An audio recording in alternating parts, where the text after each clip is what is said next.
Good evening, it's week 3 of the PUBG Mobile Campus Championship. My name's Trid and this is Gio. We're going to be walking through another week of action where a bunch of university students are going to compete in PUBG Mobile. A lot of new players, maybe some experienced pros in the mix as well. I know me and Gio last week were picking up on Will in particular. Will, oh boy. The classic man, just absolutely dominating. But a few other teams picking the game up quite quickly and starting to heat up the competition, especially in those top 4s.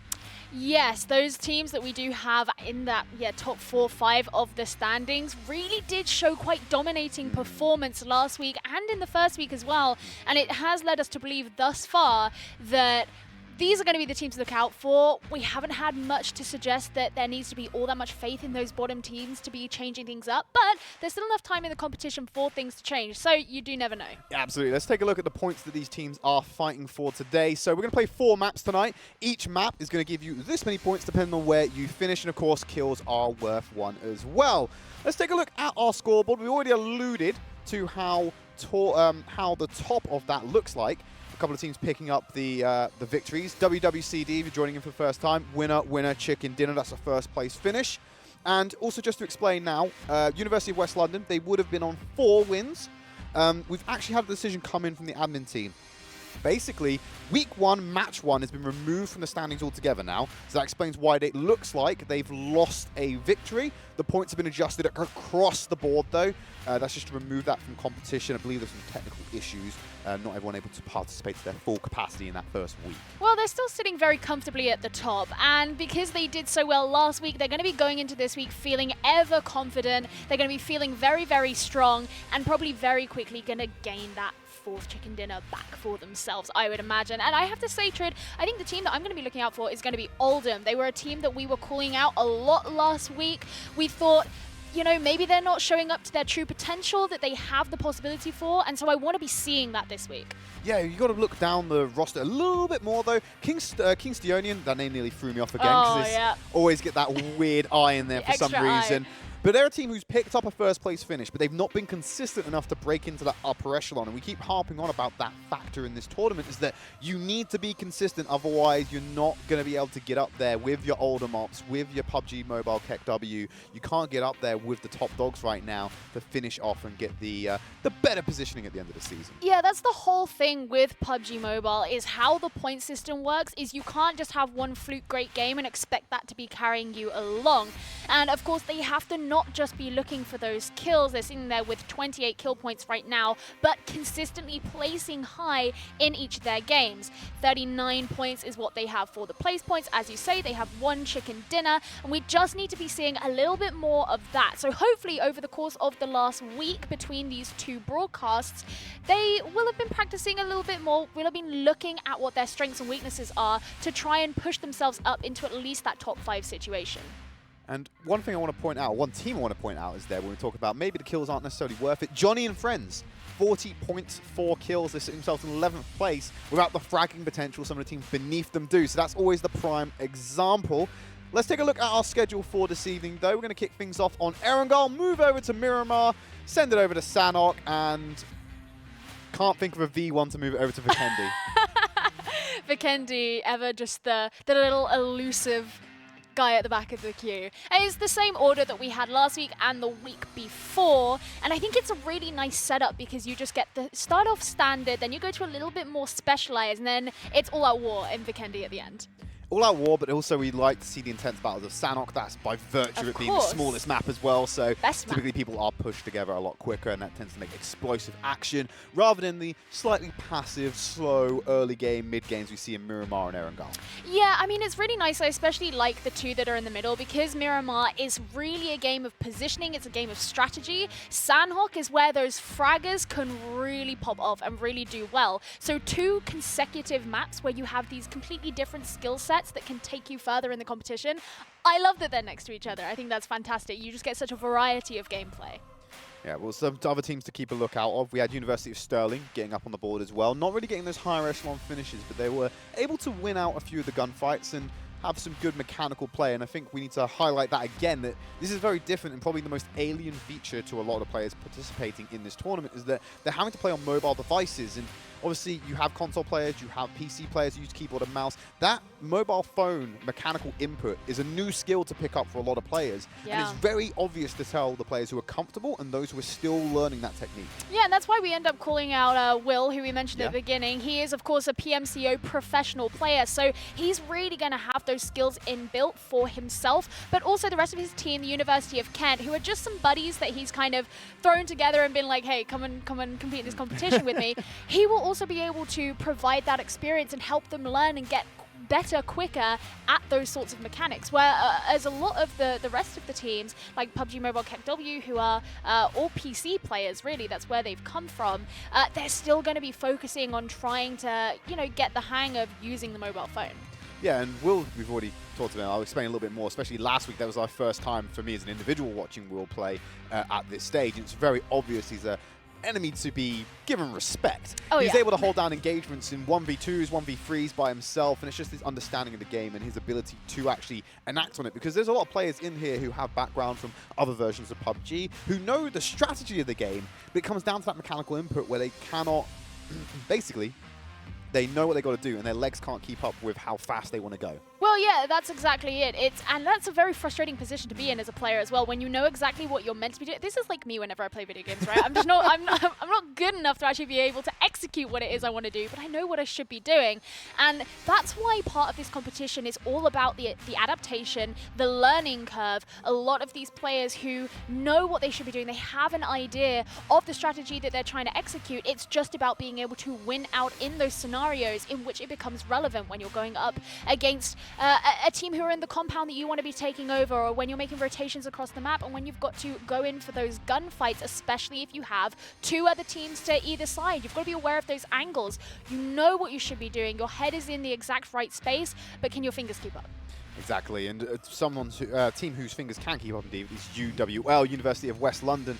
Sitting nice and pretty at the top of our board right now. They're one of our consistent teams that are able to come out and frag out and keep themselves in a good position. It's not just an individual stand-up performance from some of these teams at the top end.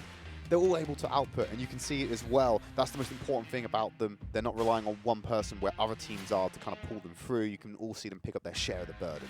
Yeah, and that's something you have to bear in mind. We're not playing solos here. We're playing teams. Yeah. And when there's four members of your team, if you've got a weak link, that's going to be really easy to exploit if you're another team who's coming up against you. So having that team where you can all put in the same amount of graft, you all provide the same amount of value to the team, to the game that you're playing, that's huge. That's a massive benefit, because there are going to be so many teams who don't have that and are going to be the weak point in those fights that come up and in that aggression. They will literally be picked off at the back of the herd if they're not too careful, especially on the rotations. But in terms of where these teams start, we don't see a lot of hot dropping. I kind of made that prediction at the beginning of last week, is that we think a lot of teams aren't going to be organized and they're going to drop on the same places. Didn't happen too much, to be fair, on Erangel. I think we saw it a couple of times in Sanhok. But Erangel itself, every team kind of spaced out a little bit more, gave some breathing room, came close to each other, but no one was really taking those engagements because, honestly, the skill difference is so big between the bottom and higher teams that it's basically such a gamble to take that firefight, because you don't know if you're going to be running into, you know, like maybe PUBG Mobile KEKW, or you might end up with taking an engagement with a team like Johnny and Friends.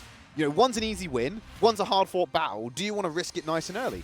Yeah, I mean, so much of it, right, is about, okay, where is the guy that I don't want to face going to land? Because I want to be on the complete other side of the map to that, but also not, you know, shoot myself in the foot when it comes to rotations. And actually, a lot of these teams have been fairly proactive with the rotations that they have made. That's what we saw last week. And they were able to get those off fairly well. And a lot of teams, they really decide what their favor is, what their preference is when it comes to things like, are we going to be the team that clings to the circumference of the circle? Are we going to be a team that goes straight in through the middle? Are we going to hold onto a compound and stay there very, very strongly? And that's where you start to see a lot of this individualistic play styles come out from these teams, and where you see whose works out better and whose works out worse. Now, a lot of these teams are starting to spread out fairly evenly. I think it's fair to say teams moving both north and south of the plains trajectory, with, I would say, a little bit more density over here on the west side of the island. Yeah, I'd agree with that assessment. It's all about whether they're going to overlap, and also that first circle is not going to be too much of an effort to get into. A lot of space to use, and Millie is still going to be in that first zone, so KEKW can just move across to the west, clear out all the loot in military base, and then get themselves set up nicely. If they make an early rotation, they avoid getting camped on that bridge as well, which is always going to be an added bonus. Yeah, the only thing they're going to have to be aware of is whether there are going to be teams at the end of the bridge there, so it's probably going to be better to have an early rotation rather than a later one. But right now, here we go, seeing our boy Will. We mentioned him already. This is the player to be watching out for if you're new to this broadcast. Will, who is already a professional player in the PUBG Mobile Club Open. Now, of course, don't forget that the team that comes first in this tournament does win a spot in the PMCO full split. So if it's not this team, then the team who wins could end up going against this boy Will a little bit later, so they might as well pick up on his playstyle and learn as much as they can about him while they have the opportunity. Yeah, I was going to say, I don't know if they should take that offer if they've given it, because Will probably won't be competing with them. He'll be competing on his actual PMCO team, so they may not be at quite the strength they need to compete, but I think they've still got to contend with the likes of UWL as well. They're quite strong. They seem to have good performance. We're on board right now with Sona Mirza. just keeping an eye on. I think he's spotted out another squad in Georgia Pole crates, but not really in a position to do anything about it for the time being. Just going to keep looting up and keep an eye on them, see how things progress in this shared location. And this is the team trade that you said you were going to watch out for. This is Kingsteonian. They obviously don't have clan tags, but they need to be looking to be a little bit more consistent. But already some of this early gunfire has started to come out. So now I'm looking to get an angle, deciding he's not going to be holding onto it right now. But the UCL team are not far away. And if some of these early kill points can be gotten on the board, well, that'll be one step closer for Kingsteonian to be able to hold themselves up in the top of the standings. It's better than going out with 0 points, Gio. As long as you can get a singular kill, maybe get a squad wipe and get yourself 4 on the board. 4 points added to your total at the end of it. UCL taking some fire. Ghost, he's only got the double barrel right now, so he can't really play at range. Gonna have to move over and take cover. The team playing very conservative right now. They know the aggression can come in from Kingsteonian, who are holding some great angles right now and keeping them suppressed. That's one of the great things about this part of the map here is you have all these shipping containers which you can use both for cover to try and peek around and get some good angles, but it also means that you do have to decide if you're going to play that more conservative playstyle or if you're going to go in more aggressive.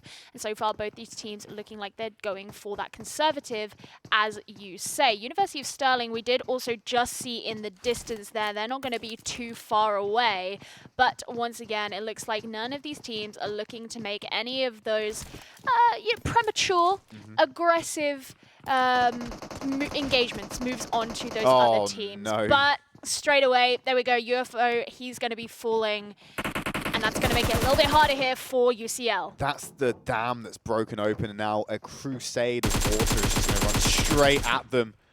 If they don't recover fast, the aggression could come in from Kingsteonian right now and put them in a difficult spot. You can see Savage Sun moving forward already, as is HT. As they're moving forward, trying to get an angle. Suppressive fire coming in from Ghost, but he can't win the gunfight against HT. So he goes down himself, and that pressure still not relieved. UFO playing a very dangerous game with that low HP to cross over to the same side. Puts himself at risk, exposes himself. One bullet will knock him down at this rate. He's able to get out of the back, but Savage Sun's moving in. This is all going wrong for Kingsteonian. Merza just walked straight past him. Like he's got the cover from his team. Savage Sun and TA going to finish off these two. One remaining member gets out, I believe. They're not entirely squad right yet. Nano down, and UFO is going to bring him back into the game. Now they're hiding in the containers, and the hunt is on for Kingsteonians. Just need to walk around his corner. He's going to see the res coming in. I think he can hear it. Just holding the angle for now. No! He's not been able to find him yet. He's going to surely spot them now, though. So much pressure here being applied onto UCL. And you said it before, they were so nearly missed as they were trying to res their teammates. And once again, they're having to spend a lot of time here. It looks like instead Kingsteonian are going to be preparing for that ambush. UCL are going to have to come out from this hiding place at some point. And when they do, they are going to meet the full force of 4 different guns pointing their way. Out, you can hear the gunfire already. Intel fed over. Nano gets knocked down. And that's going to get the flush coming in as well. Meanwhile, it was HT who was able to find the other one as well. So that's a clean squad wipe. Our first one of the game, Kingsteonian picking up that first squad wipe and giving themselves points on the board. Not a great start there for UCL. But now, having a look at KEKW and Harriet Watt, who are not too far away. Don't forget, Harriet Watt do have 2 teams in this competition. So it's always worth differentiating between them. Now, KEKW have been doing very well. I believe they're sitting 3rd in the standings right now, Trid. So this is definitely one of the teams to watch. While Harriet Watt have been sitting a little bit more comfortably in the middle to the bottom of the standings. So this is going to be an engagement that they're probably going to want to avoid for as long as possible. However, with these players lying prone on the roof and just taking that high ground, it has already put KEKW in that advantageous position when it comes to ambushing this team. This is going to sound very basic, Gio, but it's advantageous until it isn't.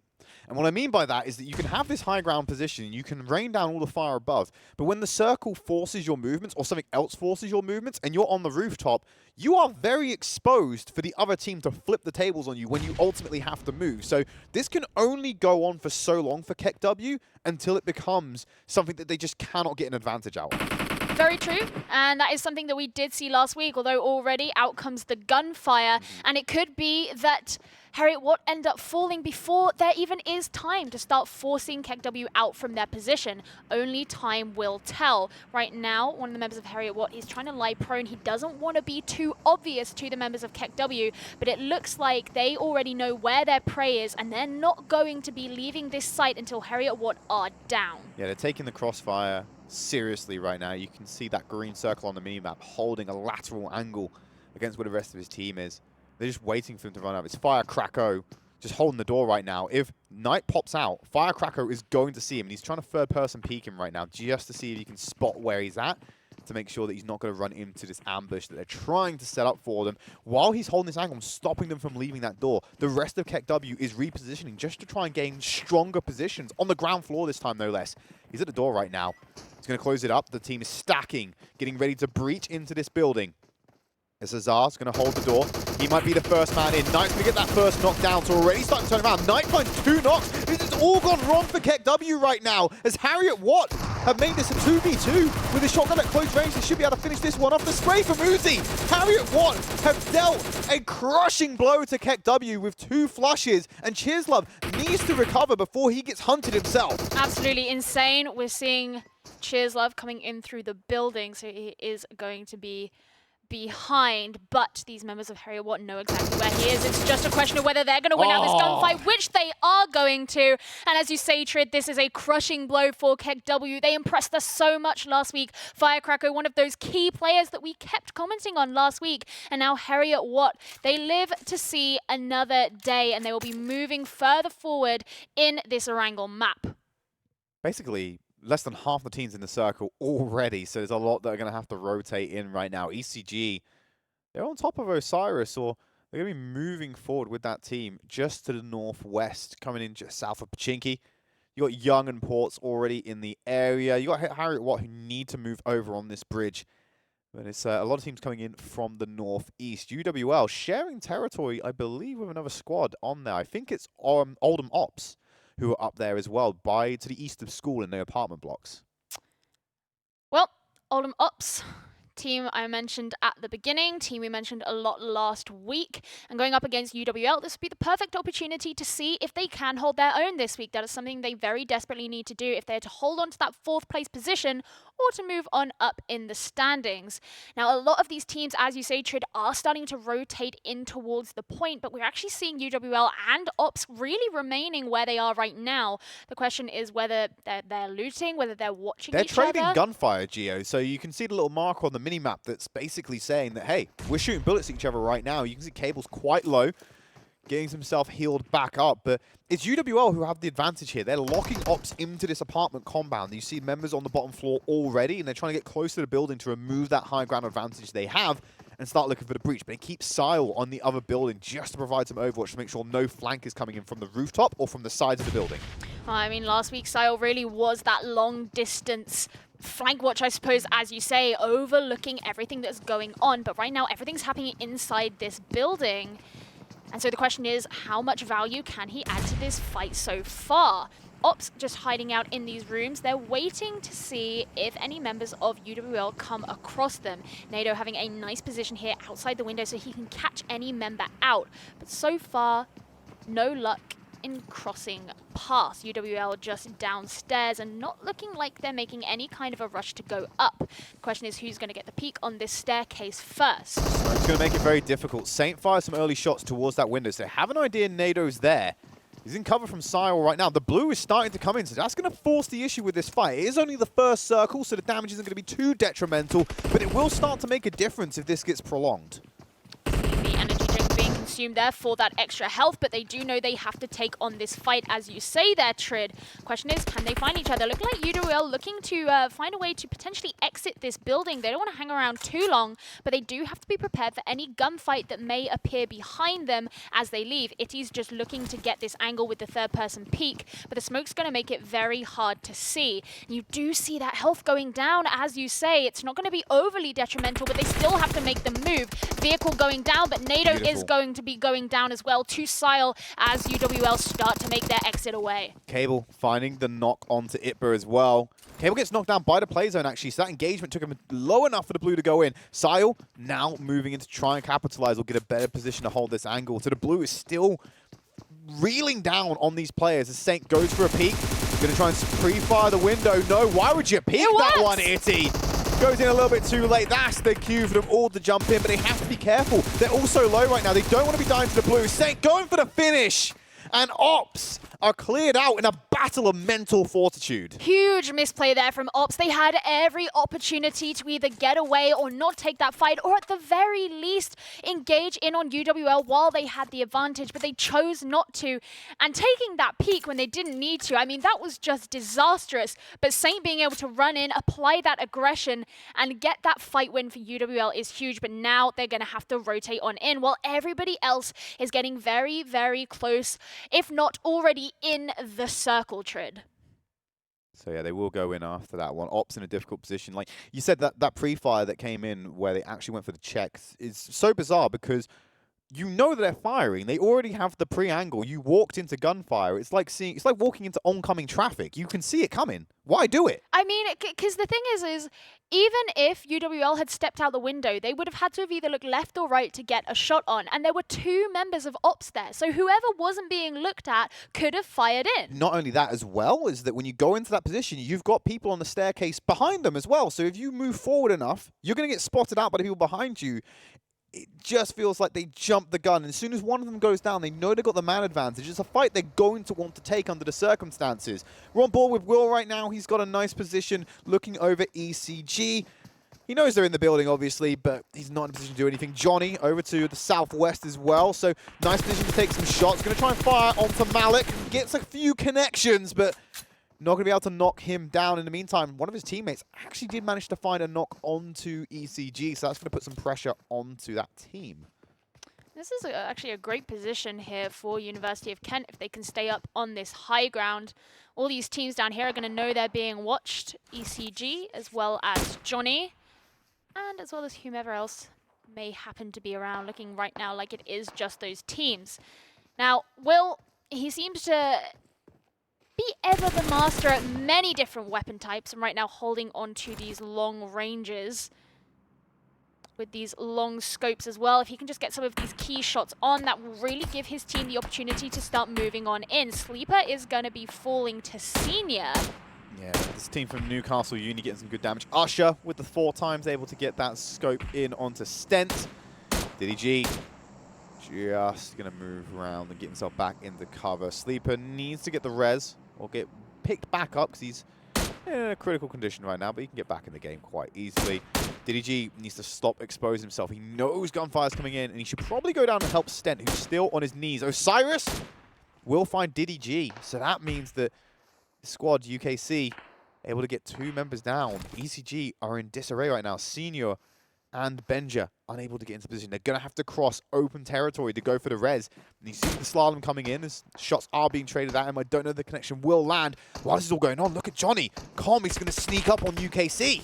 Yeah, if this manages to work, then this could be huge. But the thing from what we've seen from the University of Kent, well, that's what I was going to say. The thing that we've seen from the University of Kent is they're such a good team that the likelihood of them being able to be snuck up on like that is so low. Other members falling from around the map, but right now Simba is going to be the target of Will's nade. Not actually going to be receiving any damage from that just yet, but Com is now going to be the next target. Does fall there to Will, and this is going to make life very hard for Johnny.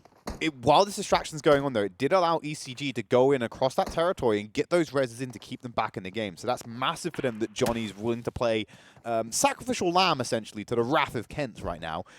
This is such a shame as well, because Johnny has been one of these passive teams in the past weeks. And the first time they decide to make an aggressive move, they run into Kent and get bodied. It really does not bode well for them to go for aggressive moves again. This might deter them and put them into that passive playstyle we know them for in range. Especially as Will is going to knock down Goza. Young somehow found themselves in this engagement. And they're also being a sacrificial lamb. Why are people Hold on. Why are people jumping on the grenade that is Will right now? But multiple squads are queuing up to get banged by it. Here's the thing. Here's what happened, Trin, is Young, they didn't have There's Sterling a as good well. time. Why are they here? They just want to be part of the party. No one wants to be left out. Everyone wants to be shot by the Will. Oh, right. Is that what it is? That's what it is. If you're going to die to anyone, it might as well be the pro player. But this is actually starting to get lethal now for Kent, right? They don't play this correctly. They will go down because you're not trying to deal with one squad. You can get overwhelmed. There are 16 people trying to kill you right now. It doesn't matter how good you are. You may end up losing this engagement regardless. Johnny is now getting fought by TA. So whatever engagement is happening in this next circle, a lot of teams are compacting into a singular area, and it's making things pop off. Well, what is going to separate the good from the bad here is who can target core the best, who can narrow down onto those specific targets. That is what we did see the University of Kent doing so well. That's why Newcastle have been having such a hard time. It's Kent on the high ground, screaming verbal at everyone, because they're now taking shots at UWL as well. So look where the position is from UKC. They're on the high ground in this next circle. UWL are in firing range. Johnny's in fire range. Probably you're going to see Kingstonians in that range as well. ECG have had to reposition because they got absolutely demolished already. And you've got Portsmouth and UOS over to the opposite angle. This is UKC playing on a pivot right now and taking multiple engagements at the same time. I kind of just wanna say to Portsmouth and US, just want to be like, honey, you got a big storm coming, because the second they start to move down a little bit, they are gonna be in the middle of that fire. Well, Wang from US isn't gonna get there in the first place, as Tal is able to get a pretty decisive shot onto him. Now, the blue is getting very, very close to this team. We're seeing Hazard trying to sneak around in the grass, see if he can get one of those shots in. Pinu is going to be going down, and that is great here for this team, but they have to be so aware of the oncoming threat. Return fire came in. Hazard was able to deal those crippling blows to Portsmouth. So great turnaround by Sterling. Did end up using a Jinkia and Wang in the process. So they're now down to 2 members, and they've got to try and fight against 8 more squads. They're going to have some lone units right now. ECG playing very close to another squad. I believe that's BR. Who haven't been very loud so far. They've been kind of playing this one quietly, but they are going to have to reposition into the circle.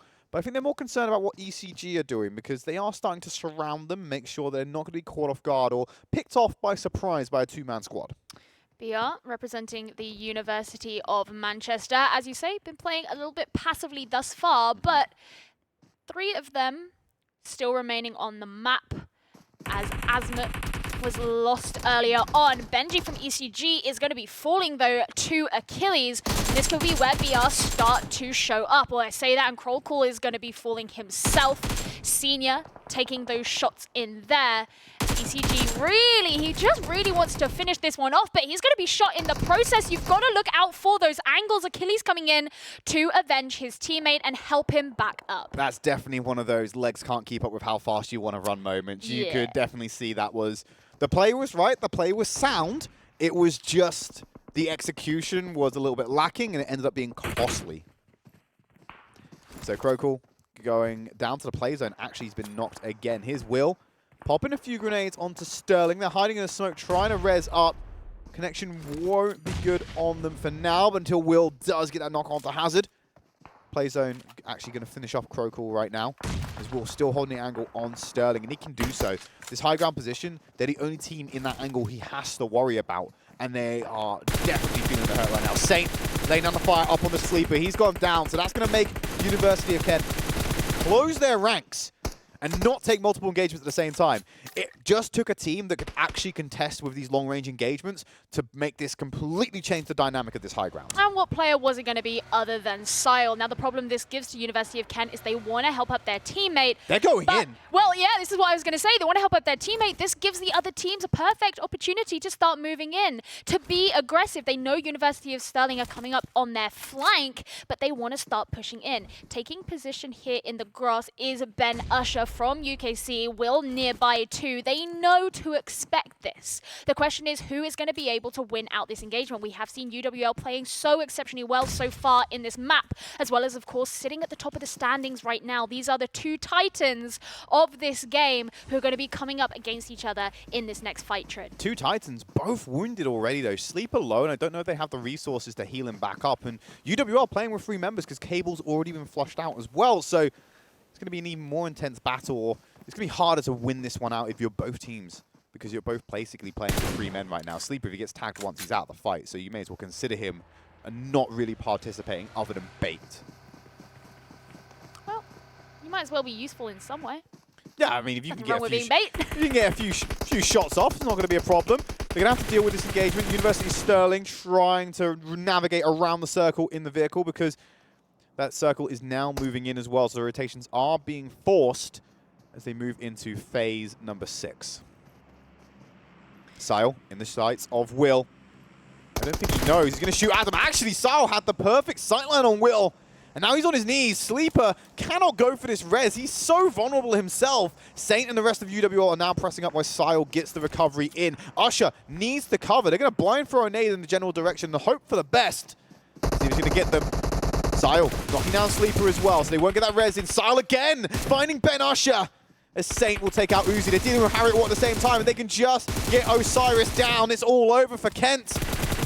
Return fire coming in, and that's the clean wipe. Sile putting his team on his back right there, making magic happen. I don't know about you, Trid, but I have to say he's my MVP so far. It's looking like he's getting so close to bringing down this member from UOS. There's Assaulter falling to the explosion from the vehicle. Such an easy kill there for Sile as he was able to get those shots onto the car. One of the larger hitboxes of anything that you could be hitting right now in this game, but the gunfights are still ensuing, and Savage Sun is going to be the next to fall. Kingstionians taking the engagement against UWL, and they're losing it so far. 2 members on their knees. Savage Sun's already been flushed. They just need to find HC7. They know exactly where he is, and Sile clearing them all out. It's Saint to get that final knock. They just got one more to take out, and it's Sona Mirza. It's a 3v1. They have the angles. He's low HP. They know which angle he's going to come from as well. Shots being returned onto Atom. 1 knockdown, so the counter-attack potential is there. Saint moving in, has the high ground. He's spotted him out there with the jump. Going to spray into the foliage, and that's it. Kingstionians picking up 2nd place, but it's UWL who walk away with that chicken dinner. So we took one away from them in the previous weeks. They immediately earn it back. That's how good they are. Yeah, we said that it wasn't going to take too long for them to get that 4th win back, and they do it very, very decisively. And I mean, Sile, it was just Sile against the world. We talk about how Will was like the individual carry last week, and we talk about how UWL, they're all really great, but Sile's been practicing. I want to know if they've been scrimming this week. All of the plays that came out so far in Erangel today really looked more confident. It looked like everybody knew a lot more what they were doing this week. And then you have, some individual players like Sile who just look like on another plane of intellectualism. Yeah, big brain plays coming in from Sile right now. Got to make a comment about what Kent were doing, though. I feel as though, they weren't losing the gunfights, but every time they exposed themselves, every time they got tagged, that's another resource being committed. How long was Sleeper sat on critical HP with no opportunity to be healed back up? They ran out of those resources, taking those multiple engagements at the same time. So we kind of joked about it in the mid-game, but it really did come back to bite Kent towards the end of it. Well, this is the thing, is Kent so far in the competition haven't had to respect their opponents that much because they know they've had this disadvantage. But as we move on in the competition, if things keep going how it looks like they are this week so far, it looks like other teams are catching up and they're able to exploit that fast usage of the utility that's being expended by Kent. And if they're not careful, this is where they could end up getting caught out. They want to be racking up those chicken dinners. They want to be racking up those placement points. It's all well and good getting kills, but they're worth so much less. And so that's something they're going to have to be really aware of. They need to respect their opponents if they are to keep their heads above the water. One man might not be enough to pull this team through to victory, but there's only one way to find out, by tuning in after the break.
Download and play now.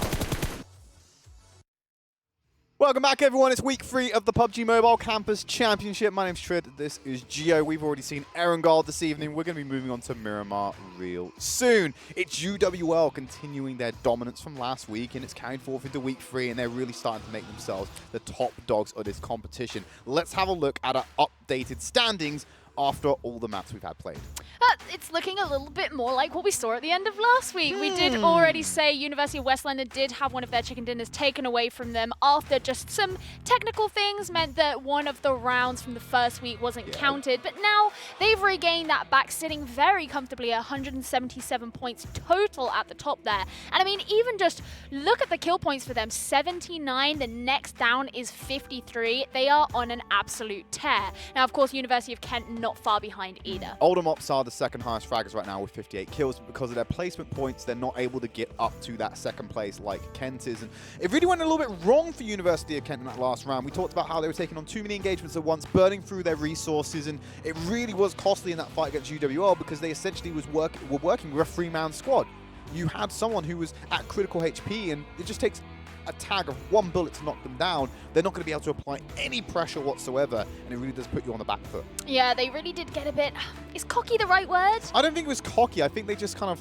I think with all the moving parts, and I imagine that Will is doing a lot of the communication, a lot of shot calling for the team. IGLing. Exactly. So when all his players are feeding him different information, it is possible they just lost track of how many engagements they were taking at the same time. Yeah, it's highly possible that you do get overwhelmed in a situation like that. That's something you do have to give credit to for these players, is when you're going against so many different teams, and especially when you're in the small space as the play zone started to move in, it does get overwhelming. But you mentioned Oldham Ops. They are a team as well who... They made a few mistakes. Mistakes were made. Mistakes were made, you know, like peeking a pre-fire. Yeah. What I meant to say. It's not even a pre-fire. There wasn't even pre-fire at that point. It was a pre-fire that started the act, but it went on for so long. It's just walking into oncoming fire. Yeah, it's just walking into oncoming fire compared to walking into traffic. You see it coming a mile away. And actually in that situation, yeah, they were under pressure because the blue zone was coming in. Everyone was taking damage from that. But they had a good setup. If UWL walked a little bit too far forward, they would have come prey from an angle behind them at the top of the stairs. It's just that when you walk into that fire, you get downed immediately. UWL, regardless of your numbers, know they have at least a man advantage on you. So it makes it all the more reason to go on the offense. And that's exactly what they did. Yeah, absolutely. I mean, Ops, they just really look like they set up these angles really well so that they could come in from a flank regardless of what direction that was going to be. And it all just fell apart at the end. And of course, they're going to be kicking themselves. Yeah. I mean, they're not going to have to watch this broadcast to know that they did that wrong. So that's something really worth looking at as we head on into Miramar, the map where we know positioning is so huge. Yeah, it's good timing on that one. It's almost like you knew it was coming up. Oh, yes. As we jump straight in, to be able to do my job. Jump straight into the map. So that's the flight path that's going to be coming on this one. One thing to note as well, guys, you know, as much as I recommend you're able to watch this broadcast, if you can't catch all of the action, you can get updates via Twitter. You can go at NSC_GG, or you can go to the website www.nsc.gg, and that will provide you all the information about the tournament, the points, the standings, and of course what's coming up next. And I can tell you what's coming up next on the broadcast. It's teams jumping out of a plane. Good one. Hey, you know, you got to work on really low-hanging fruit segues to make it in this job. And when you're presented them, you just do it, right? I don't have to do that. You know, you always, you know, the chair one guy. You could if you wanted to. No, I don't want to. Yeah, there you go. Well, as you say, I mean, they are all jumping out of the plane. You're right. There is no way that you can avoid that low-hanging fruit segue, and I've just fallen straight into the trap. But it is happening. We're waiting to see where that circle is going to lie. Of course, some of these teams heading down towards the south, towards Valdemar. And actually, there is a number of those teams. There's 4 of them down there. If they all end up in that same position, we could see some quite aggressive play happening before these teams are all reunited in the middle of the circle, wherever that may be. So we talked about it last week as well, just touching it again for players who aren't familiar with Miramar. This western area right up against the ridge that's the border of the map even, or the play zone, so to speak. The guitar shape. Yeah, it's very guitar-shaped at the moment. It's a good spot there on that one. You can basically roam up the entire western side of that cliff face, and it takes a little bit longer to get the loot in, but you will effectively get a full zone's worth of loot. and it's usually only used by one person. You have a lot of space to traverse, and with the circle not being hard shifted to the southeast, it's very manageable, and you've not got to really worry too much about finding an entry point, because you can go quite north and come in by La Corberia. Oh, that's a good accent. Yeah, a little bit of pronunciation for you. We love to see it sometimes. I Can't do that often or consistently. Yeah, but I wouldn't even attempt. I can't see it. Was this Spanish? some variation. It's Spanish. Yeah. It could be Mexican.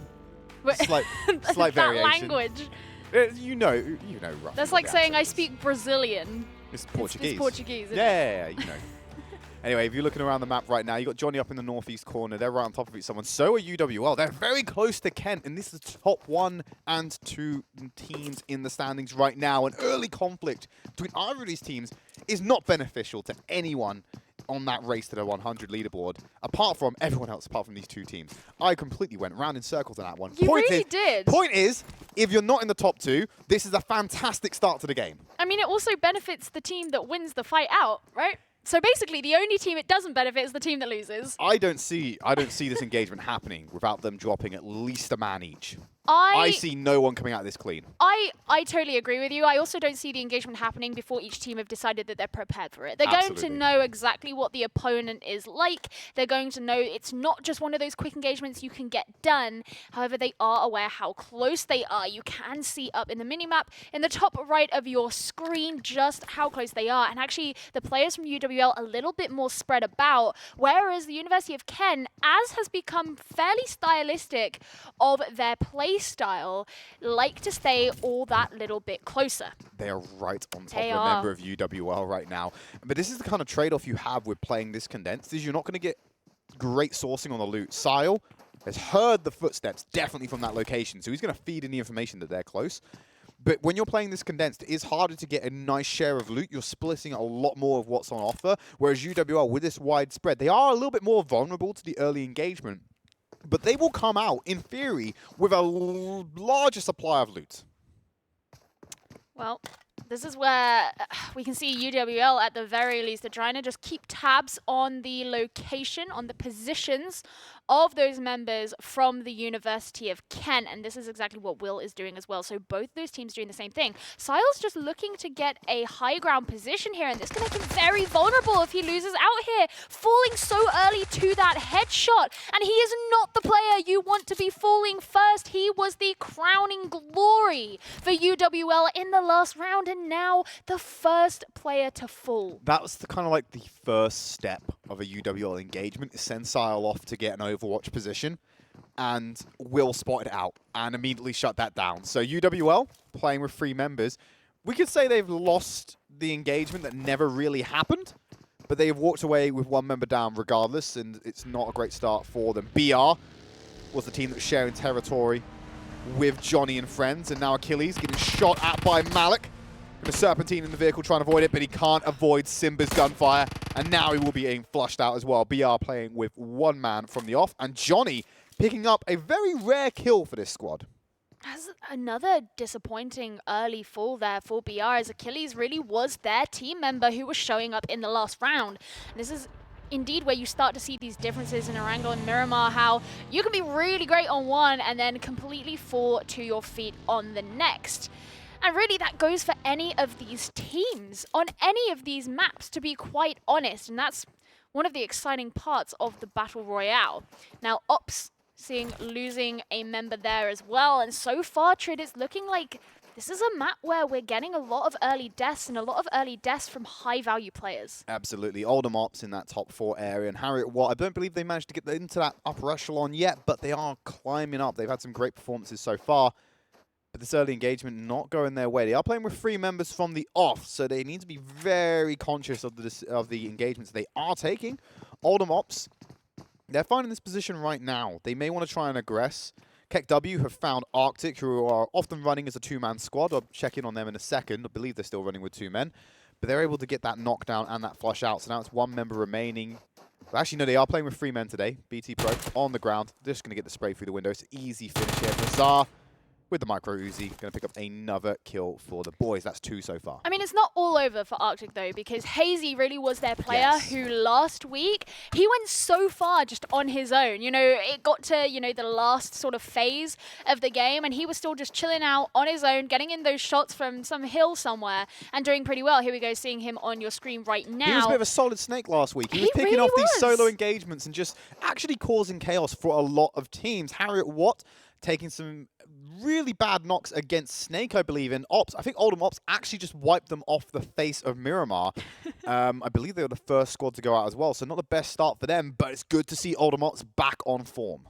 That's definitely what we want to be seeing, especially they're very close to Snake. Tad aren't far away, and ECG just down to the southwest. ECG are to the southwest, to southeast, the north. Southeast, not southwest. They are everywhere. Look how spread ECG are, Gio. They're all over the map right now. This is very risky because they've just picked off one by one. I mean, Stent all the way up in the northeast. They're very close to Malik from Johnny. It kind of makes you question what it is they're aiming to do here. Maybe just try and get some kill points to I don't add think things it's up? kill points. What I think it is that they are hedging their bets, right? Well, they'd have to be. You're hedging your bets, but you're also potentially looking. It goes back to kind of that risk and reward thing we're talking about. The more spread you are, the better it is, the more chance you are of getting better loot because you're not splitting it with anyone in theory. But you are incredibly vulnerable because you cannot take... If a squad rolls up on you, there's nothing you can do. You're dead. You're not going to win the 1v4 unless you're some mechanical god, which I don't think ECG are, unfortunately, based off of what we saw them trying to finish off kills in the previous round. That being said, if you are this far away, you have got lots of insurance policies. If you do get picked off, if one guy's going to get picked off, you know you're not going to win the fight. Okay, well, you got three men scattered around the map. You can get through the early game, and it pretty much guarantees you a mid-game unless it all goes wrong. But when it starts getting into the later ends of the stage, what are you going to do? Because you're not going to win any fights. So you probably aren't going to get yourself a top 7, top 8 finish by playing like this. Unless you go pure Snake and just stay absolutely hidden for the entire game. It doesn't look like it's conducive to gaining a lot of points. At the very least, maybe they can gain some intel on the positions of other teams on the map. But by the time they've been able to relay it and reunite, it's not as if they're going to be able to act on any of that information. Exactly. That information is going to be out of date by the time they get back into a position where they can do anything about it. Best before end yesterday. I think it is an insurance policy and potentially there to get better loot, and they're going to try and regroup in the mid game to try and contest, but I don't back it or don't rate it as a strategy that should be working in this competition in particular. No, and it's certainly nothing that we really see in the top tier 1 levels of play either. Is that Hazy out in the blue? You know, he's catching a tan. He's just vibing, bro. Yeah. He's just out there right now. But the problem is, KEKW know he's out there because look at the position they're taking. They're just roaming, keeping an eye on that horizon. So they've spotted him, and they want to get into a good position to try and fight him off. Just going to pop an energy drink. If you're not looking at the right angle right now, Hazy, if he's patient and he has the resources to stay alive, he might be able to just wait this one out. It'll be interesting to see if that happens, but now we're just seeing University of Kent. They're also trying to move along very close to the circumference of the circle here, just kind of allowing the blue to tail them as they move along. Here is UWL hopping in that vehicle. Of course, riding in vehicles together, huge risk. I always say this, but you never know, it could work out. UCL are going to have some shots fired in onto them, though, as Portsmouth tried to take these angles onto them. But they are moving in pretty swiftly, Trip. They're turning around, exactly. Nano's going to go up to pin you right now. Clear him out. That spray down just seals the deal. And it's Ports, it's Tal all the way in the distance. Just keeping an eye on that one. He doesn't want any of that. Meanwhile, back on Hazy, he's doing it again, Gio. He's found one member of KEKW already, and he's still in this blue zone. He's got the resources. He's got 3 medkits, and he's got himself some bandages, but he bit off more than he can chew by taking a shot at Firecracker and Atomical, so he will be going out in 15th place. Disappointing. He lasted so long last week. We had our hopes up, but now this gives KEKW some time to heal up. The difference between last week and this week, Gio, is that he was taking... The dates are different. The dates are different, yes. Thank you very much. You're welcome. Wearing different clothes. Yes, we're in different clothes. Very good. Any more differences you want to point out before I get to my point? I'm good. No? Okay, good. So what I was going to say, before I was rudely interrupted, was passive-aggressive. that Hazy was taking these engagements last week when teams were already occupied with taking their own engagements with different squads. Right now, he was just trying to do a 1v4. That's never going to work out. But I don't think he had the choice. KEKW were circling him, keeping on, and he can only last out in that blue for so long. If there was another squad that could potentially play spoiler and he could third-party the engagement, that's when he could see the success he had in previous weeks. So I don't think that was intentional. I think he had to make a move and hope for the best, and this time just wasn't on his side. Well, we're seeing a lot of these squads begin to move in even more as that blue zone is catching up with them. A lot of vehicles here. I'm wondering if these... There we go.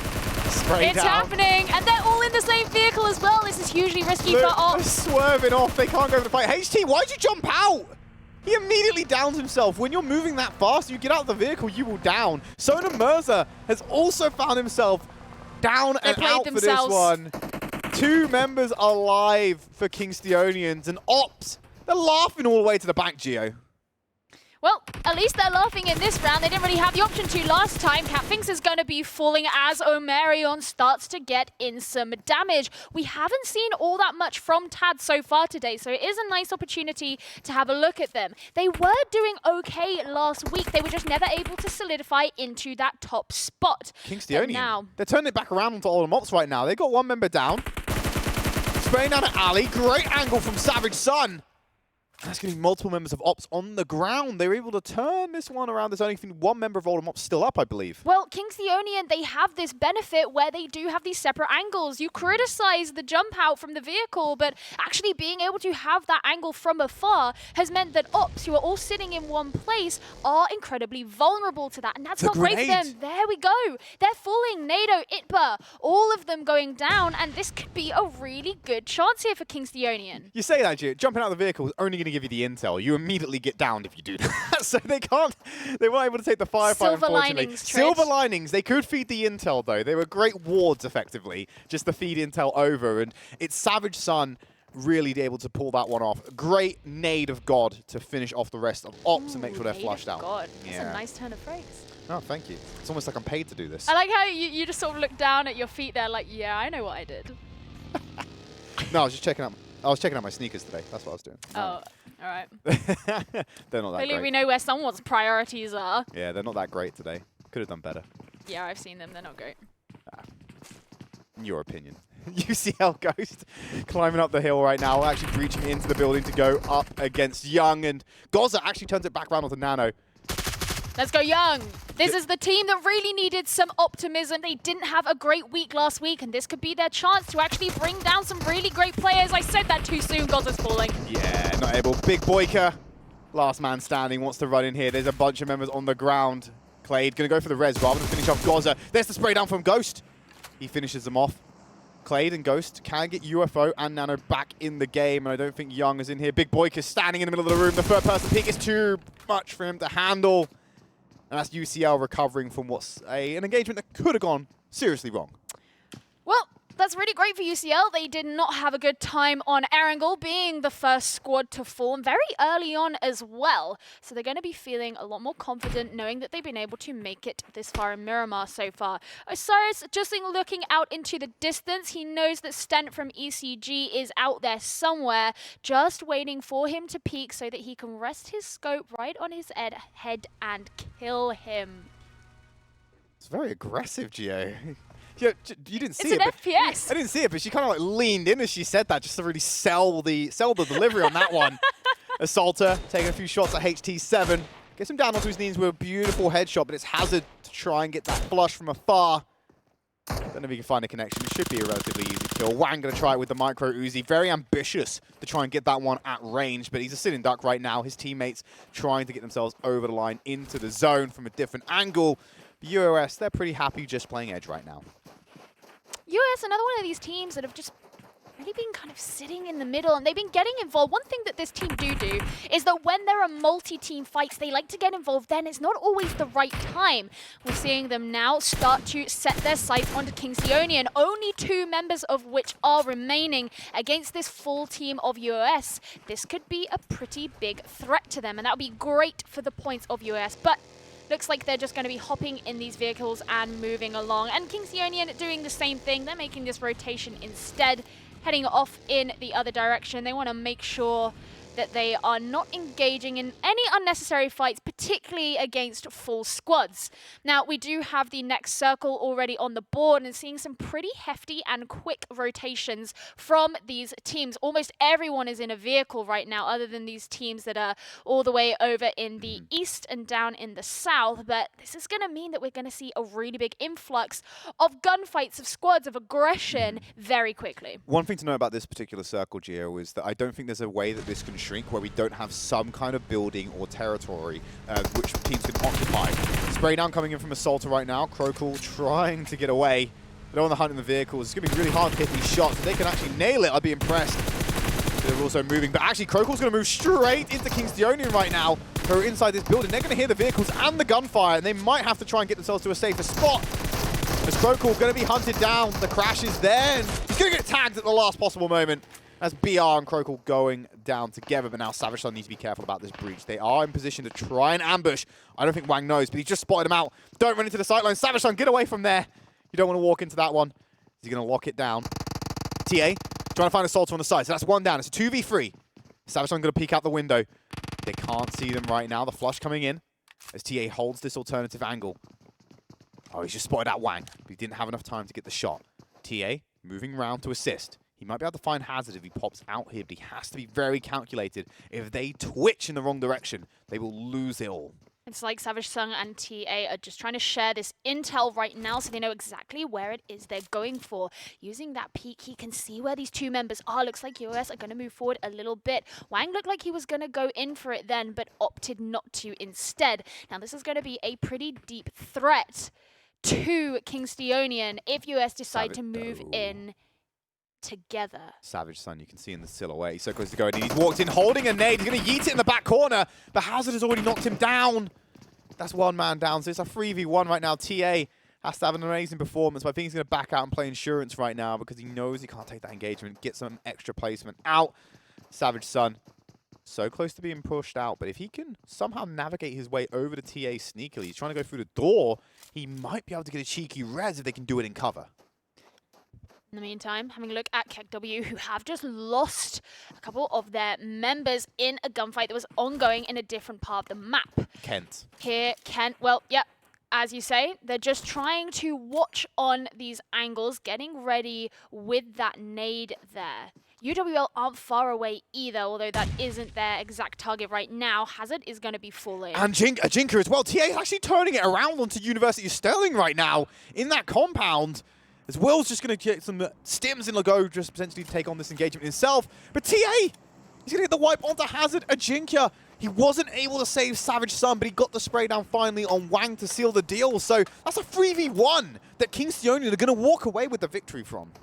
Fantastic ambush there done by Kingstionian. I think both of us really worried for them when UOS started to move in on them because they were in such a disadvantageous position, but being able to turn it around like that is a huge boon to the team.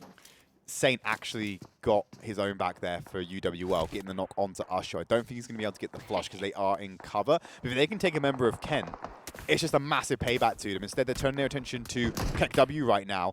Cheers, Love.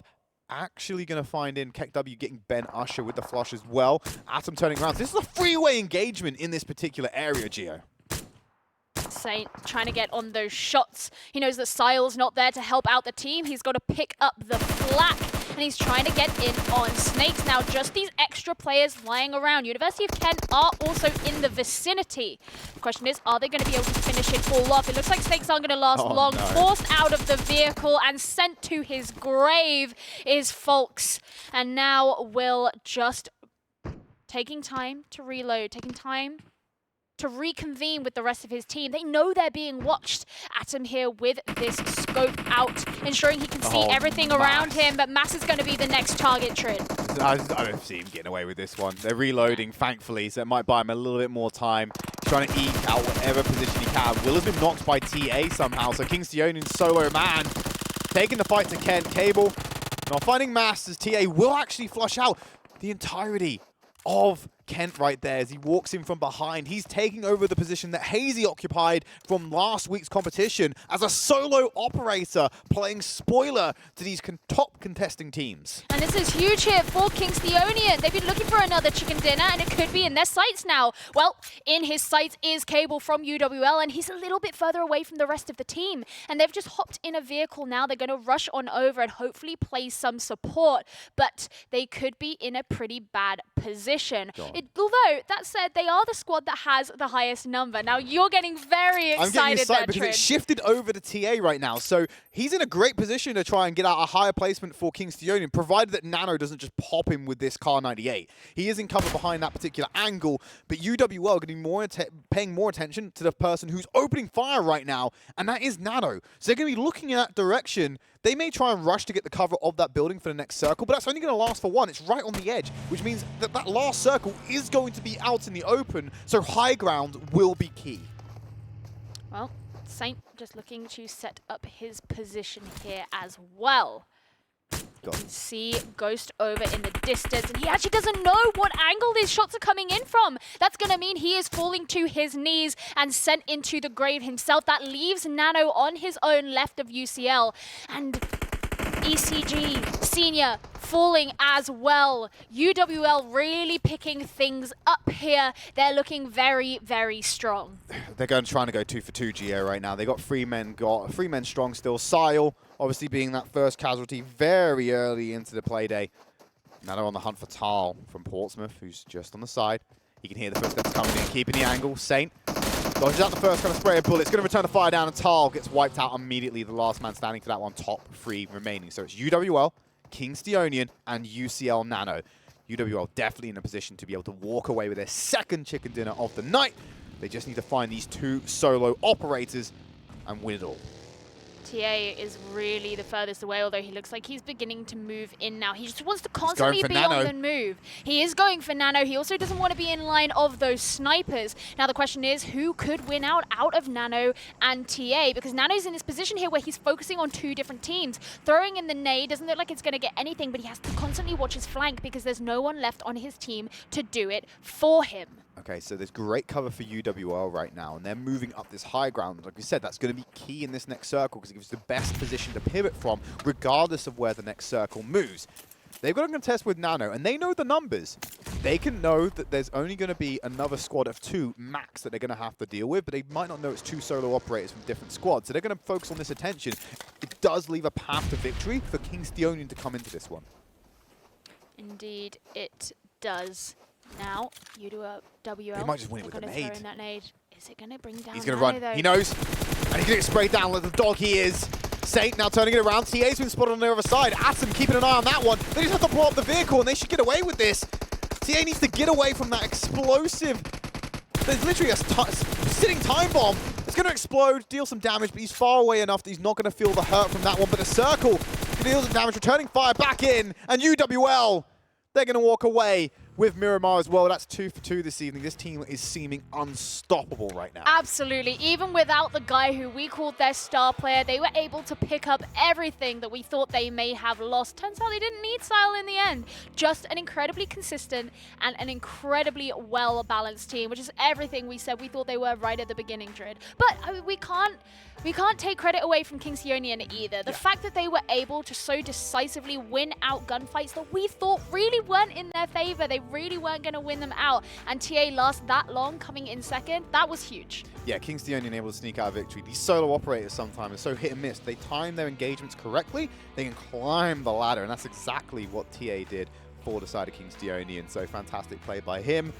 Yet again, UKC getting caught out in bad engagements. Ops, similar boat as well, getting taken out by Kingsteonian. Really, they should have won that fight. They had 2 members knocked by their own volition by jumping out of a moving vehicle. Becoming a bit of a pattern there. Yeah, some unforced errors from Oldham Ops coming in and costing them. Yeah, I think one of the things with Ops as well is they keep finding themselves in situations where they're all very bunched together, whereas a lot of the teams that are actually being able to exploit angles, take advantage, are teams that spread out a little bit. Yeah, so you have like a spectrum right now. It's Kent all the way up to ECG, who ECG, spread all the way to the other side of the map.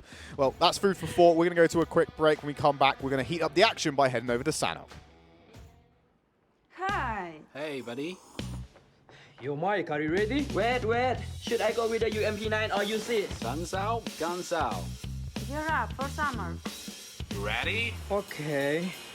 Well, Ready? Sorry. I'm late. Any plans for fall break? happy graduation! You made it, bro. So proud of you. Sorry I'm late. What a day. I hear ya. Get Come this. on! Hey! Watch out! Take this! That's Hey! a real battleground. Are you ready?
Download and play now. Welcome back, everyone. We're jumping into the second half of our show tonight, and it starts with Sandhawk map number 3. But before we get there, Gio, let's have a look at the standings, see how things are standing. Oh, I do like a after spicy standing. the first 2 maps. And I've got a spoiler for you. It's UWL dominance again. They're 2 for 2 on chicken dinners, and you can see 5 in total over the course of the tournament. And they have nearly 70 points over the next team, which is Kent in second place. They actually have over 70 points. More than Well, you know, I could do 75 maths last points. week. I can't do maths this week. Yeah, Either way, the point still stands. A lot of points. They're doing pretty fantastically, very dominant. Really no reason to believe that they're not just going to be able to recreate those results. But one thing I really want to call out is the fact that Ops have now fallen into 5th place with Kingsteonian finally making it into that top 5 at number 4, which means all 5 of our top 5 teams are sitting with at least 1 chicken dinner, which is not something we had before. Not something we've had before, but finally balance has been restored. That's off the Yeah. back of a fantastic performance by TA from Kingsteonian, who worked as a solo operator to find himself a bunch of kills. He did Gives everyone fantastic. position. He's absolutely amazing. Yeah, it was really unexpected. We didn't think that he was going to be able to do so well, especially when they came up against, I think it was UOS. Yeah. And they were just so outnumbered. There were 2 members left of Kingsteonian at that point. Super outnumbered. We just thought the angles, the positions just really fell into US's favor. And then suddenly, all in the kill feed, it was Kingsteonian. And we were like, wow, that just happened. That went south for Sterling. They shouldn't have. yeah. That shouldn't have happened. Unfortunately, it did. UCL, they've been able to get to the latter stages of the game quite often, but they've not been doing enough to really get the massive points out of the games that they need to climb up the leaderboards. Still sitting in 10th place, so in that bottom half of the standings, not quite in the top 8 territory we want to see teams in. Yeah, and I mean, like, for some perspective, UCL, they're sitting there with 19 kill points overall. I heard from our producer after the Erangel game that UWL got 18 kills in that game alone. So UCL is sitting there with the same number of kills that UWL got in 1 map. Yeah, and that's probably why they've broken the 200 mark before anyone's even close to doing so. And we've got a couple more weeks of competition after week 3. I'm finding it very difficult to justify a world where UWL aren't walking away with that first place finish at the end of this regular season. Something very drastic would have to happen, right? Absolutely, but we're on to Sanok. That's quite a northern flight path, but it's going from west to east, and the team's going to flock out. Gio, you mentioned it last week, and I'm going to probably let you do it again as well. Just explain how important the rivers are and circle placement in Sanok and how it could really dictate how a lot of this action is going to go. Oh, it's crazy. So obviously Sandhawk here, it's comprised of 3 primary islands. You have to pick one. And of course, if you have to rotate between them based on that circle placement, then what you can find is rotations having to be made with boats.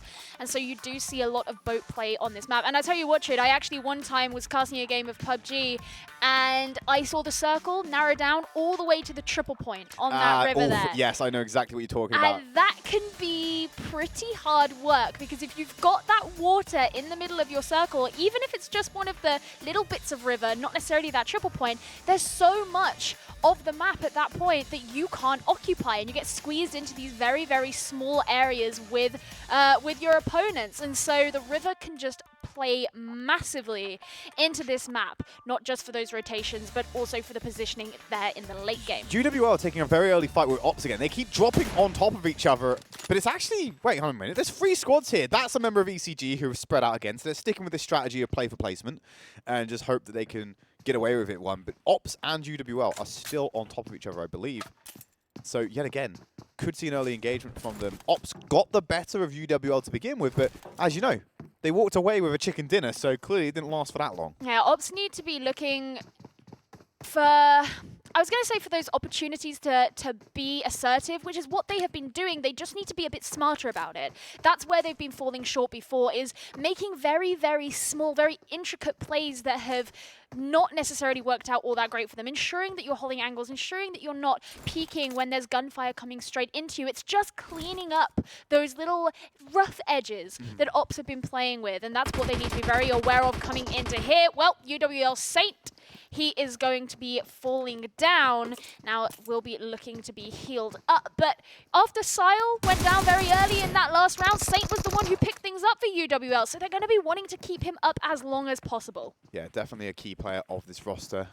It's hard to define a key player on UWL because while Sile has been popping off today, other members have stepped up in the past as well. Ops get that early first knock, so they've got Saint on his knees, and this is reminiscent of what happened on Miramar.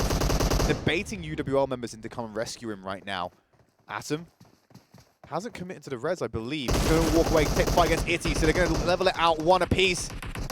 But the reinforcements are there from Ali, so that's 2 members of UWL on their knees right now. As Sile and Cable have to move in for the reses. They have to be very careful how to do that. They spied out Itber up on the top angle. Atom going to be flushed out. Ali knocked down by Sile, so they're trying to turn his back onto him as well. It's 2 against 1 right now. The spray in position. Itber has to drop down while he's recovering. Cable gets the knock on 0 HP pretty much. And UWL turning around. Nado gets the flush against Sile, and UWL are knocked out. Ops finish what they couldn't on Miramar and take down UWL from the off. And it was very close there. We did see a couple of instances in which they could have really been shot in the back and taken down that way. But ultimately, they were able to put in the pressure that they needed to, and UWL will not be finding that chicken dinner here on Sanhok. We said at the beginning that we have no reason to believe that they won't be doing it. Well, Trid, now we do. Everyone on the server just PayPal'd Ops. Like, like, thank you. like thank you. £100 each. PayPal them going, thank you. Wow, And that's they're going to keep hiring. They're going to keep hiring Ops to just keep dropping on UWL and try and take them out, or at least Fighting weaken killers. them. Yeah, exactly. You need to hire some monsters to kill other monsters. And it does allow a catch-up mechanic almost for these top 4 teams to try and contest UWL, because they're not going to earn many points from this. In fact, they go out with 0 points, I believe, from this one. With no kills, no placement. TA, or Kings the Onion, finding snakes as well, so they've taken out another squad themselves with this engagement. Great start for them as well. With UWL out of the way, they now have an opportunity to walk away with their own chicken dinner. Yeah, of course. I mean, when we got to the end of Miramar, UWL were the biggest squad left. They had 3 members, and we were, of course, talking about Kings Theoni and TA being the only remaining member of that squad and still putting on such a pressure. So if you imagine that situation without that UWL squad, that leaves things so much more open for Kings Theonian in that situation, and so that is very positive for them as we move on forward. Of course, it's still early days here on Sanhok. There we go. You can see that currently rather large circle, but with a number of teams down in the southwestern island, they are going to have to be rotating on up through to that main island. And of course, that's where we can see a lot of that bridge play, for example, a lot of roads being taken, a lot of compounds being held by these squads, and it can make it very, very hard to move in cleanly and safely with all 4 of your squad members. I don't want to be that guy, but did you just say squirts? I said squad members. Oh, no, you said squirts. At one point, What's a you squad? were just like, we're a bunch of these squirts around here. I was like, all right, then, okay. Yeah, hate to be that guy, but that was just tickled me in a different way that I just had to Oh comment on man, it. I love that word. Can we say that now? Squirts. No, I'll try and avoid it, but I know now that it's in my lexicon, it will just end up being said anyway. But UKC Oh man. kind of scope in on Young right now, and Young's one of these weaker teams, to say the least, who do seem to be just there to bolster the points of others, whoever finds them on the nature reserve that is Sanhok. Will, he's got his rifle. He's hunting for some big game right now. He is, and it's something that historically he's shown he's very good at. Now, University of Kent, they have kind of fallen a bit prematurely in the last couple of maps. They haven't made it all the way to the end, and this is a squad that you expect to. Currently sitting second in the standings. You can't just expect them to be getting kills and not making it all the way to the end. They need to be proving that they can get to those final squads. Look at how they're set up. Look at how they're set up, Gio. They've really got this sort of pincer thing going on here. Exactly. Like Every angle they've got. They're We're both boxing doing them in. the hand Both doing movements. hand gestures for like crab claws right now. And they're just getting ready to pincer them in, like we said. Moving in closer. Young are holding their own, though. They are keeping that resolve, holding the angles, and they're waiting for Will and the rest of his boys to make this move. They make that misstep on the entry. Young can turn this around. They're going to try and do that. Sleeper already taking damage. Gozer in the corner, finds Osiris. That's 2 knocked down on their knees. Will comes in to try and play cleanup and salvage this one. He's got 2 down. Needs to find Boyko, who's returning fire. Can't do that, Will. Need to reload. Goes in, gets the spray down, and will save his team. No one getting flushed out there. Fantastic play by Kent, but most particularly, Will. entirely unsurprising, though. I mean, Young have 12 points overall, one of which is a kill point. 1 point is a kill point. What are ECG doing again? Can we get the mini map up? I know you're flicking through to show us ECG members at different stages. I just need the map just to illustrate. Okay, it's like a Where's Waldo right now. So you need to spot the ECG. Are you American now? Yeah, well, it's just out of habit because I'm around This Americans is all the time. NSC. This is British Okay, universities. where's Wally? Where's Wally? Where's Wally? So you got Senior up in the top right by Camp Bravo and also by UCL. Diddy's in the boat on the southwest coast. Can you spot any more ECG members hiding around anywhere? You know what? I really can't. I was just having a look. I could see Senior, but I can't see any of that ping. Diddy's in the southwest. Yeah, it's just that. I think actually they've either lost 2 members early or they've started with 2, which can happen sometimes in this tournament. We know Arctic always plays with a weakened squad of 3. But yeah, they're just splitting out on opposite sides of the map. I imagine Diddy G is going to move in with the boat, try and come down by Cave. Oh, he's a swimming. Oh, he's out of the boat then, and he probably wanted to stay a little bit Go for a more paddle. low profile and get his cardio in as well. Fantastic view, don't you think, Trid? Yes. Beautiful angle there, provided. Clade, going to move forward on UCL. So Senior's fine to hang out there. He's just prone behind some rocks, so I don't think UCL even have the sound information that he's nearby. So they're going to just carry on as normal. They don't seem to be a threat. Don't seem to think there's a threat in the area. Nope. I'm just going to be running out in the open, which is something that anyone who knows, I don't know, even the slightest sliver of information about this game, you know that being out in the open can be hugely risky, especially if there's another team in the vicinity who will be locking eyes onto you. And so UCL being out like that are running the risk of potentially being shot from nearby. Ops, they're spread out a little bit, which is kind of nice to see. This team that have been You say very that clustered as Itty is together. running straight over NATO. Yeah, well, he wasn't when I started I know, talking. I know. I'm illustrating how fast these teams can change their dynamic. You've got to, when you start a sentence, you've kind of got to commit, right? That's Yeah. what talking is, I think. Yeah, yeah. Talking is just committing to words. Geo Collins, 2020. I aim to be as profound as possible. Well, now we're just seeing University of Kent once again occupying one of these high grounds. They are moving down a little bit into this compound, so it's a bit early for them to be really locking down and sitting in, I was going to say in a stronghold, but that's really not what I mean. In their own little stronghold up in the trees on a hill somewhere. That's something they like to do a little bit later on in the game, but knowing that they could be utilizing that high ground when they can see other teams nearby is still something that everybody else needs to be pretty aware of. Keck W is going to secure themselves some high ground. Takes out Crowcall very easily. If Atomical can land his shots, please, brother, just pull it out. There we go. 1 down on Crowcall. Now they turn their attention to the east. They can go up this hill and take control of that compound on the high ground. That final member from BR is hiding out. Well, I say final, there's actually 2 members up there. Miscounted. They were 2 last week. They've now picked up a 3rd. Assaulter from UOS taking a fight right now with Arctic, who's actually going to see Akshay find Hazard, and Assaulter's going to bring him down. So Rahul coming up. He's the last member standing for Arctic, who are now playing with 4 members. So they've grown. They've started gaining members over the night somehow. They're logging into the game and go, no, okay, we can't do it with 2. Found friends. Can't do it with 3. Let's try and do it with 4. Rahul has to go up against 3 members of University. Sterling. And these guys, they can frag out when they need to. Yeah, we saw they get bested, that's the word I'm looking for, by 1 member of Kingstonian in the previous map. Can the effect be replicated by Rahul? And they're keeping an eye on Pro right now to see where he's going. He might give away the information of where Rahul is hiding out. Well, they're just trying to be a little bit careful here. They don't want to rush into anything too quickly. Holding eyes here onto the members of Arctic. Now, as you say, this is a squad who have been fairly successful, especially in their reduced numbers in the past. Now, Keck W having a little run around, just trying to see who it is they would like to focus on. Over in the distance is BR. Redistributing some of their resources as well. I have to say, I like that they're playing with the QBU. I think, obviously, it's one of those weapons that's only available here on Sandhawk, that and the QBZ, but it means that they'll be able to get some of those longer range shots really successfully. And in a small map, that's quite an interesting playstyle to go for, but it's one that a number of these top teams have actually been going for quite well. They've been taking those kind of slightly more distanced positions and being able to get the long-range shots on other teams.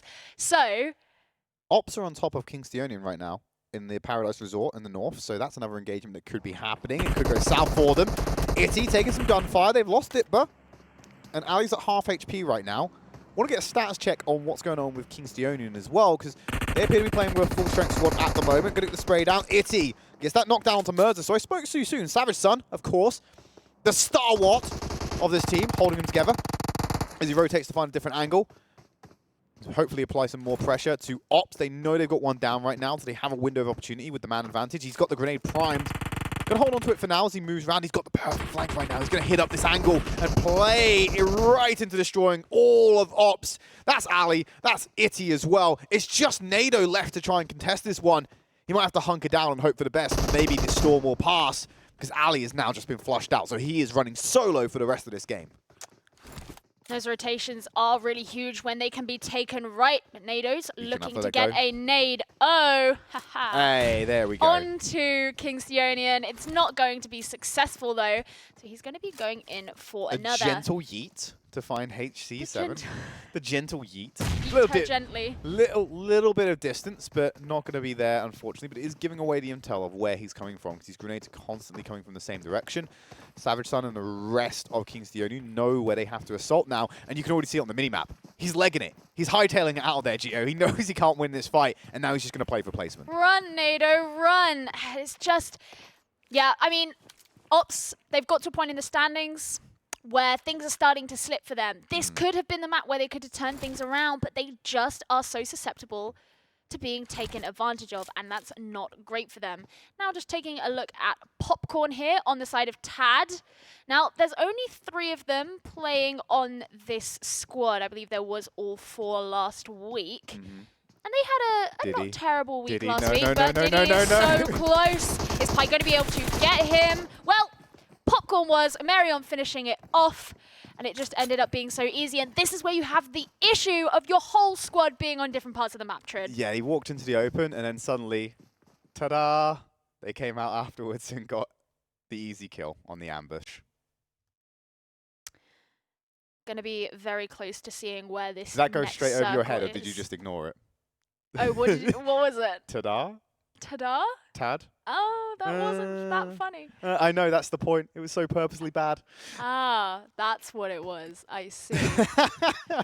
Well, I should have just told you I ignored it and that I didn't want to hear it again. Yeah, good. That probably would have been better you for everyone. so proud of yourself. I know. I always am when I find those terrible, terrible sentences. But like you said earlier, sentences are just words you commit to. Yeah, I mean, I feel like that's going to go down in history now. Yeah, it will. Every time something goes wrong, I'm going to just reference it. Well, you said. And Savage Son now on the rooftop looking for Nado, who's also on the rooftop. Yeah, I feel like when you don't have anywhere to run, you just try and go up. Just like try and get elevation and go hope for the best. vertical play. Yeah, I feel like he's like a cat caught in a tree right now with dogs barking at the base of it. There's not really anywhere he can go now. Because they are surrounding him. They know he's in this rough area, and they're taking shots in his general direction. And because they got one man off in the distance right now, they're going to see him on the rooftop. They don't even need to. Savage Son just rushes him. So Nado will go down in 13th place. Ops going out very early again. So this top 5 finish, the top 5 position they've been able to maintain now, is starting to slip away from them. If they keep going out this early and not accruing enough points, eventually the teams who are being more consistent will start overtaking them. I don't know what's happened between weeks 2 and 3. As a whole, the solo operator, actually no, he got BT Pro back out. He's turned it back around onto Tad, and he's taken a member with him as well. So it's a fantastic turnaround from Arctic, who it's used to Hazy being the carry on this team, though. Yeah, well, we say this is the squad that kind of, they're the OGs of being able to run at reduced numbers, right? So, okay, Hazy, he started it, but he's been able to transfer those skills over to the rest of his team. And that still makes them a very viable threat to these other teams.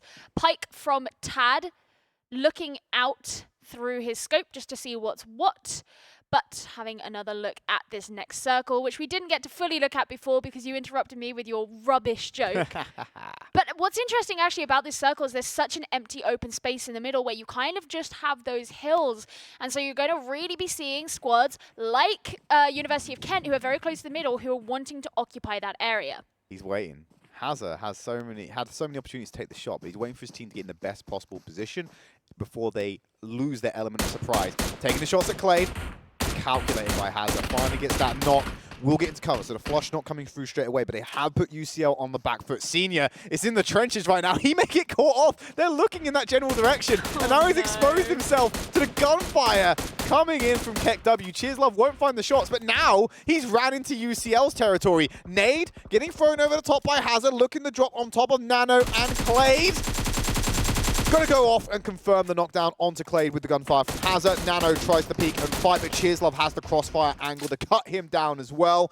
ECG did get found out in the chaos, and now UCL are just being cleaned up by KEKW. Yeah, smart plays there from KEKW, throwing in that pre-damage, if you will, in the form of a nade rather than just rushing straight in with their guns, which is a mistake we have seen some teams make and not be able to live to tell the tale. So, of course, KEKW, who didn't have a great game on air angle, being able to bring things forward a little bit for themselves, improving, adapting, overcoming.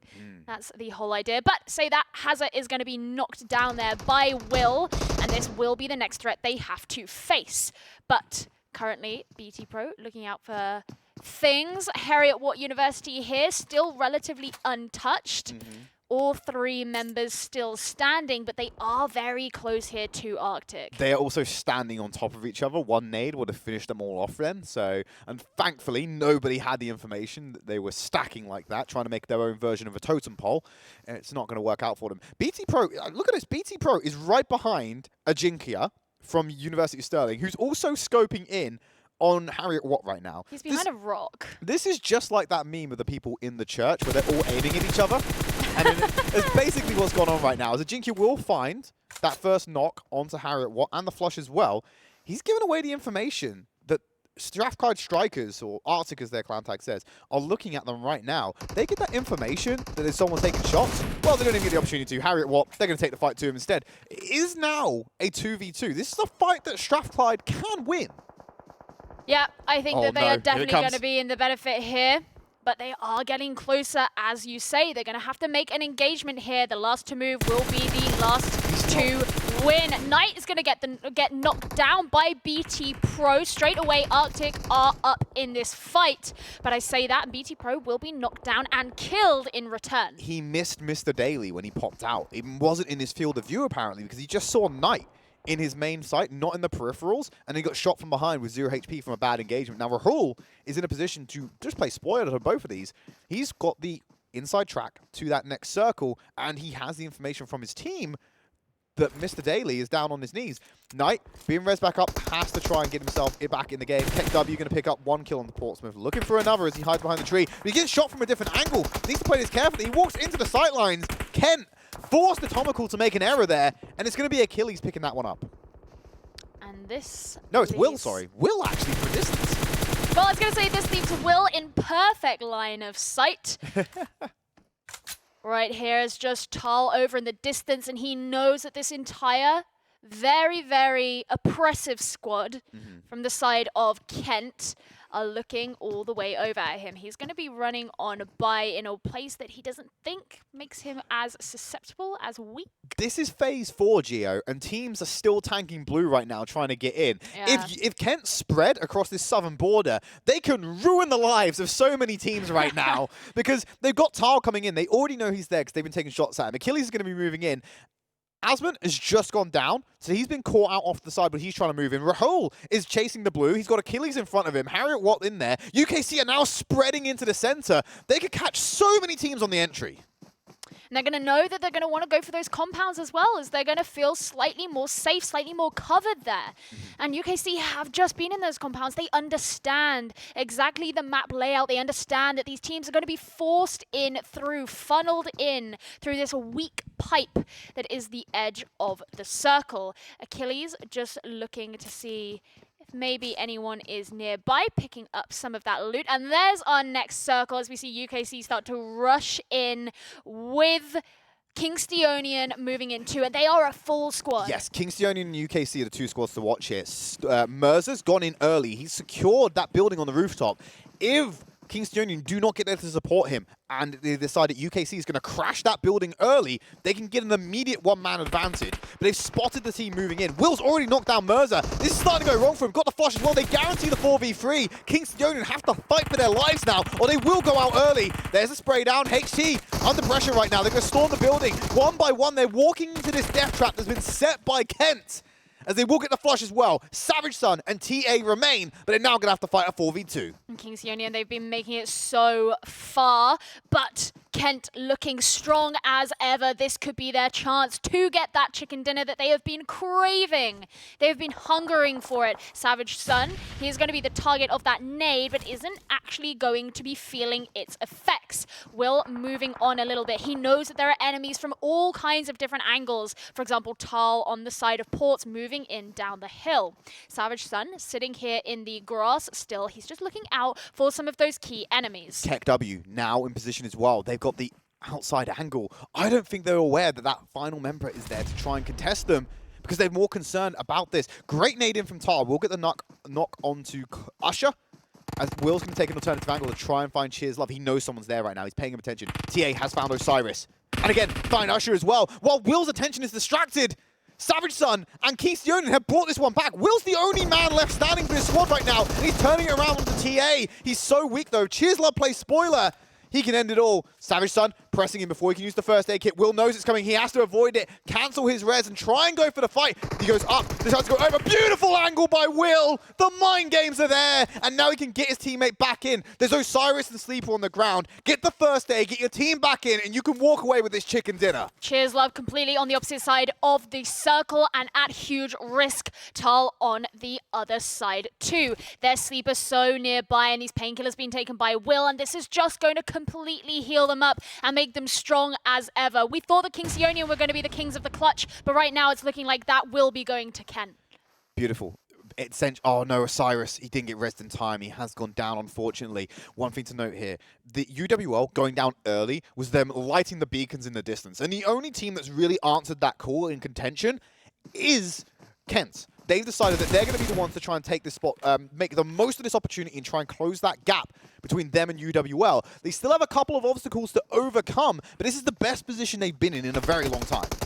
Harriet Watt, there's still a couple of members of their squad standing, but Will's going to be knocked down by Tal. That's huge. He's going to require some healing there. But this is where we start to see these other members move on in. Sleeper going to be falling as well by Knight from the side of Harriet Watt.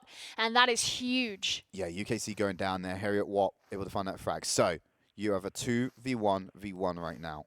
3 teams remaining. And only one with position, ironically enough, is Cheers Love.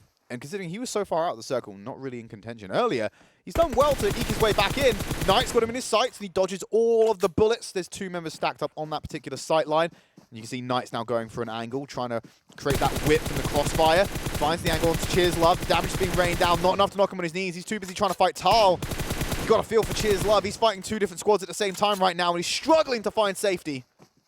In a difficult position, just trying to make that strafe behind the rock, and that's what put him in the way of so many of those bullets being rained in, but he still stands. He's still living so far. But the question is he going to go for Tal, or is he going to focus on Harriet Watt? Tal could be a thorn in his side, but Harriet Watt are the larger squad for now. Still no one falling just yet, but it's looking like this threat is high. There goes Mr. Daly, and Good. Tal is really showing up. 1v1v1 right now. You got him on the knees. They're not praying. They're not at church. They're in difficulty right now. Tal looking for Cheers Love. And it's staying with Knight. He's going to have to keep his head on a swivel. This is a rock, paper, scissors matchup. Whoever K's first. Oh, Daly's been taken out by the grenade. So it's definitely the 1v1. Knight's going to go for the rush. Pre-fires into the smoke. Doesn't find any connection. Tal picked off by Cheers Love. Keck W's in position to walk away with this one. Just needs to find Knight as he's pressing on the offensive. Pre-firing the rock, expecting a peek. Doesn't happen as he now changes up the angle. Baits him in one way. Decides to go the other.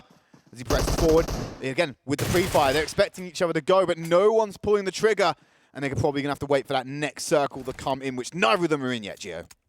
Someone is going to have to move forward at some point. This game cannot go on forever. Someone is going to have to relinquish their position, go in aggressive, and be sure to end the other. Take those 20 points for the chicken dinner. Do it. There we go. He's moving on forward, but he's looking in the wrong direction. Can Cheerslev take advantage? Yes, move forward, goes for the ADS, finds it just in time. PUBG Mobile, KEKW walk away with that chicken dinner. So Sanhok is theirs, and I suppose the massive shocker was that was probably all enabled by the fact that UWL went down in that early engagement against Ops, who, yet again, still couldn't find that final finish that they were looking for, despite dealing a hefty blow to some titans of this competition. No, with teams like Harriet Watt being able to live all the way to the end there, being in that final two-team situation, and Ops not being able to, that's certainly something to be concerned about. But you're right, UWL falling down was a huge opening of opportunity for all the other teams. Now, we actually thought University of Kent were going to be able to really exploit that, take it for them, for themselves, for their own. But didn't work out that way. They fell just at the final hurdle, and that left us in this truly exciting scenario of having 1 versus 1 versus 1, and basically most aggressive, most accurate guy wins. It's actually great that Tal did it. He kind of sacrificed himself there for the benefit of that showdown. If he didn't change his focus to Harriet Watt right then, he would have been overrun by 2 members. So the fact he was able to catch off Mr. Daly instead and get him out of the game early, it was obviously KEKW picked that kill up with the frag to flush it out, but the initial knock came from Tal switching attention, where he was focusing on KEKW himself. So was all enabled essentially by that switch. Harriet Watt, you'd expect them to win the 2v1v1. They just focused a little bit too much on KEKW, I feel. I mean, the term that I used was Tal could be the thorn in the side of these two teams. That's exactly what he ended up being. I actually didn't know how likely it was that that was going to happen when I said that. I thought maybe he could be the guy who gets caught out, but he was constantly dealing in damage even before University of Kent went down. He was the guy who was dealing in the damage. He was the guy who was bringing down these members and providing such an issue, especially as they all had to focus on each other as well. They weren't prioritizing this one random dude because they had larger squads to deal with, squads of 2, even 3 people. But he ended up doing it for the team, for Portsmouth, and actually being a pretty big threat. Yeah, absolutely. He's going to get some points on the board and start climbing them up the leaderboard in the absence of UWL dominance. We're going to go to a break. When we come back, we'll bring you our final map of the evening. We're heading over to Vikendi.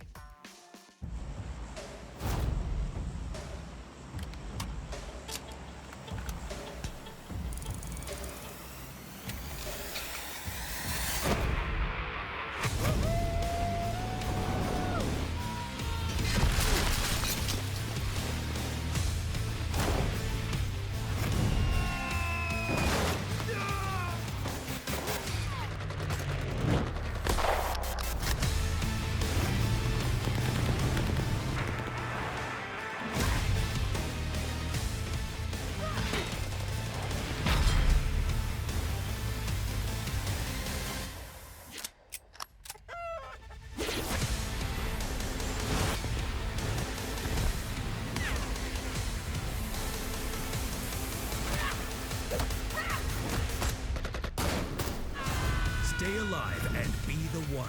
PUBG Mobile. Play free now.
Welcome back to the PUBG Mobile Campus Championship. My name's Trid, this is Gio, and do you know what I love, Gio? Commitment to the cause. Just found out, in between games 3 and 4, we have a player traveling back home, obviously with measures being in place to deter the spread of COVID-19. A lot of players are returning home to avoid travel restrictions. And one player from UK University, from Newcastle's in the process of flying back to Malaysia, I believe, and it's toxic on the Addicts, who's not been able to play so far.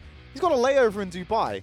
And guess what he's decided to do? Log on to the game and close out the night with the rest of his team playing from Dubai right now. So more power to him. Dedication. Love to see it. I dig it. Love to see it. So let's jump into Vikendi. That's going to be our final map of the evening. Yes. And have a look at the scoreboard so far. So we know that UWL were taken out early, but they still have a 57-point gap between those in second. KEKW have taken that spot away from University of Kent because they were able to get that top 2 finish in our previous map. Yeah, I mean, University of Kent, they're only 4 points behind. They will very easily be able to catch up in kills. The question is, are they going to be able to get that chicken dinner? Get the second chicken dinner on the board. They look like they were really set to be able to get that for themselves in the last round, and it all went Pete-tong towards the end, and able to let another one of the teams. Now, I want to know if we're going to end up in another situation where we're going to have 1 versus 1 versus 1, or if we're going to have a full squad make it to the end.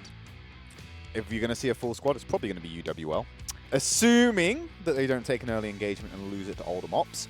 Everyone's getting ready to PayPal them again to assassinate UWL and open this up.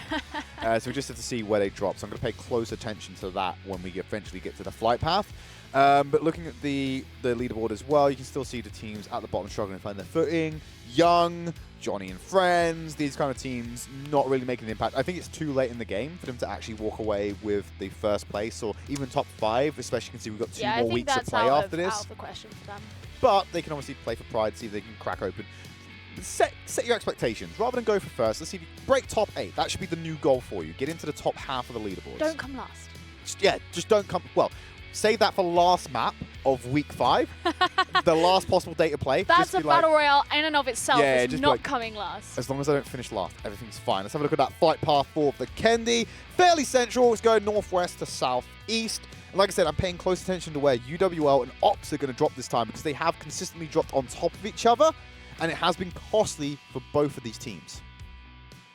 That is going to be the question. As you say, a lot of these top teams have been dropping in very close to other top teams very early. And, you know, part of that is an investment that's worth making, because it means if you can get rid of other threats who are going to be your biggest threats later on in the game, get rid of them early, then that's great for you, but there's always the risk of you being the team that ends up going down early, and that is something that we have seen fall for some of these teams, UWL being the significant one from the last round over in Sandhawk. Now they're just dropping now, as we see. Kind of towards that. I want to know if they're going to go for the real central tiny little island, but it doesn't look like they are going to be doing that. It would have been fun though. Yeah, it would have been fun. Keep an eye overlapping each other in the south now and still heading south. UWL and Ops, they are right on top of each other again. I think they might be dropping in the same location potentially. Or if they're not hot dropping on top of each other, they will be dropping very close to each other based on their flight path so far. It's about who's going to increase the descent and who maybe stretch it a little bit over to Winery. They also have Harriet Watt in the area as well. So even if they go for this engagement early, they're still going to have difficulty. Now, another point to mention on ECG, they are still spreading out, but they are more condensed this time around. So this is the kind of spread that I want to see, where there is the potential for some kind of reaction, providing you have vehicles to mobilize with. They've all now landed. 3 squads just to the northeast of Winery in Volpova. You have Harriet Watt, University of West London, and Oldham Ops. They are all very close to each other. Oh, I like this circle. I hate this circle. What is this? I'm such a chaotic evil when it comes to circles in this game. I will take any circle that makes life really hard for these teams. I don't like the standard. This is far from standard. Half of the circle's already in the water. So that's going to really accelerate the level of play right now. Atom on the roof, struggling for gear, as is the rest of UWL. Saint has got himself a rifle, as Knight is going to be running around. So they're splitting this Volpova loop between 3 squads. It's going to really stretch out these resources and make this first engagement that may happen all the more impactful. Well, UWL being quick to lie prone on those rooftops. They know that if they can get those high ground lines of sight onto the enemies, because of course they know there are other squads nearby, then they can get that early advantage. Of course, they're going to be hyper aware of what went wrong in the last map and taking every precaution that they can to not let that happen once again. Saint just finishing off with the looting in the building. They're sort of taking it in turns now while other members of the team watch out, watch those angles. In the meantime, pretty smart way of doing it, I would say. You don't want to be ambushed. You want to ensure that you have all the intel that you can possibly gather on your nearby enemies who are going to be doing something very similar. Now, this is where we see Ops moving into a building themselves. They too are very likely to want some of that high ground. We're having a look at Strathclyde Strikers right now. Full strength, been performing quite well. They had some great solo operators in the past, but a full strength squad able to get some damage done. They're a good middle of the pack team right now based off of week 3's performance, and they can only go up, really. They can only grow from here and potentially look to spread their wings further in weeks 4 and 5 of the competition. But they're just going to be convoying it up. Not too bad on the loot front right now. Pretty weak on the body resources in terms of the backpack. No helmet. Got level 1 on the vest as well. They've got a couple of meds, but nothing too major right now. Kingsteonians, they got themselves a vehicle. That's going to be really important. We're fighting over what little territory is available over to the east. And Oldham Ops are pushing early into this circle. They've got the territory that's closest to that circle, so they can potentially play gatekeeper against UWO if they take the same rotation path. Well, this is the interesting thing about this circle, is because such a significant portion of it is unavailable to these teams, you're going to sort of want to try and make early rotations into that space, because you'll really want to bunker down and actually take some space for yourself so that you're in a better position to take fights that come towards you. You never want to be the team running into someone else's stronghold, because they're the ones who have that defensive positioning and can hold on to where they are, not you. And so that would be really great if they're able to do that. Now, it actually looks like Tad have been Harriet Watt have been able to take a vehicle for themselves as well. Very similar colour of those two teams, and they're right next to each other. Yeah, that's an awkward overlap, but Yeah. you hate to see it sometimes, but ultimately one of these teams is likely to die quite quickly, I imagine, so that might make things easier down the line. You heard it here first. There you go. But Ops still holding this strong line of defense and making sure that there's not an easy path for UWL to walk it through. It's NATO in particular still trying to squeeze every last ounce of loot out of this section of Volpova to make sure they're in the best possible position to progress through this map and try and get that coveted chicken dinner for today, because they have really been lacking these high-end placements. And it is going to taste good if they're able to get that. Obviously, you do not want that top team to be monopolizing that first place position, or at least monopolizing all of the chicken dinners available, especially when you know you have the skills to be able to take it. Now, here we are seeing Tad once again. This is Toxic. This is our player from Dubai, or not from Dubai, but he's playing from Dubai, sitting in an airport in Dubai, playing in a tournament that's here in the UK, representing Malaysia and representing Newcastle. The power of mobile esports. Oh, I know. You amazing. try doing that on a PC. I don't even want to think about what his ping is. Well, as long as he performs well, we'll find out how much it's hurting him in that first engagement. That's a bit bizarre. ECG got very close, or one member of ECG in their typical spread-out fashion, got very close to Harriet Watts, and he's just going to keep on running. Senior, he's doing a bit of a Forrest Gump right now, just trying to find resources any way he can and get himself back into this game. But Diddy G is also spread out as well, just doing the usual cycle. Stent taking a swim as expected. Hang on a minute, why is Stent swimming when he's got 20 bandages? Why? He's got all these resources and he's just swimming away right now. I don't really get what's going on with ECG. Pull up the map. I mean, even when the map first came out, we saw Dilly was on the complete other side. Look at Dilly up there near the coal mine, just to the west. While the rest of them, we've got Senior down here below the cement factory. What are they doing? And then Benji and Stent are over all the way on the east. I mean, it could be a 300 IQ play. They know that the circle is all the way off to the east. So why not just sit in the middle of the ocean? You've given them 2 zeros. You've given them 2 zeros to that IQ that they don't deserve. Nah, Gio. mate. Gio, This is smart. They're actually booming me right now because they're You're just... already a boomer. No, I'm not a boomer. I'm mentally boomed right now because they're just... Is that what it is? They're just doing this split and play for placement strategy that's just... I'm not a fan of it at all. I'm unsubscribing from it, quite frankly, Gio. Wow. Disgusting. Well, here we're seeing Pike just, I mean, there's a lot of looting still going on. I was going to say we haven't heard any gunfights yet today, and then in the distance I hear that gunfire. Maybe that's over by UWL, our top team, to which Pike is very close right now, and you don't want to be caught out in this courtyard when you know players like Saint and Sile are not far away and could very easily get eyes onto you. So Harriet Watt left this territory, left Volpova, got swapped out for the Addicts right now, and Pike, he stayed in the open a little bit too long. Saints found him with a few gunshots, just giving him a few love taps on the way, and he's going to recover from this one because he's in cover. Still, 60 players alive. And I feel like by this point in the last map, we had so many people down already. We already had UWL completely out. And so far, the longevity of the players here in Vikendi, it's because they've been preserved by the snow. It's the cold temperature. Yeah, really cooling everything down right now. They're just not got the energy to exert. Speaking of, there's some kinetic energy right there. Will's just absolutely murdered someone. He's on his knees, and this is going to be very detrimental to Tad. And Kent have found him. Hang on a minute, look at this stack on Volpova right now.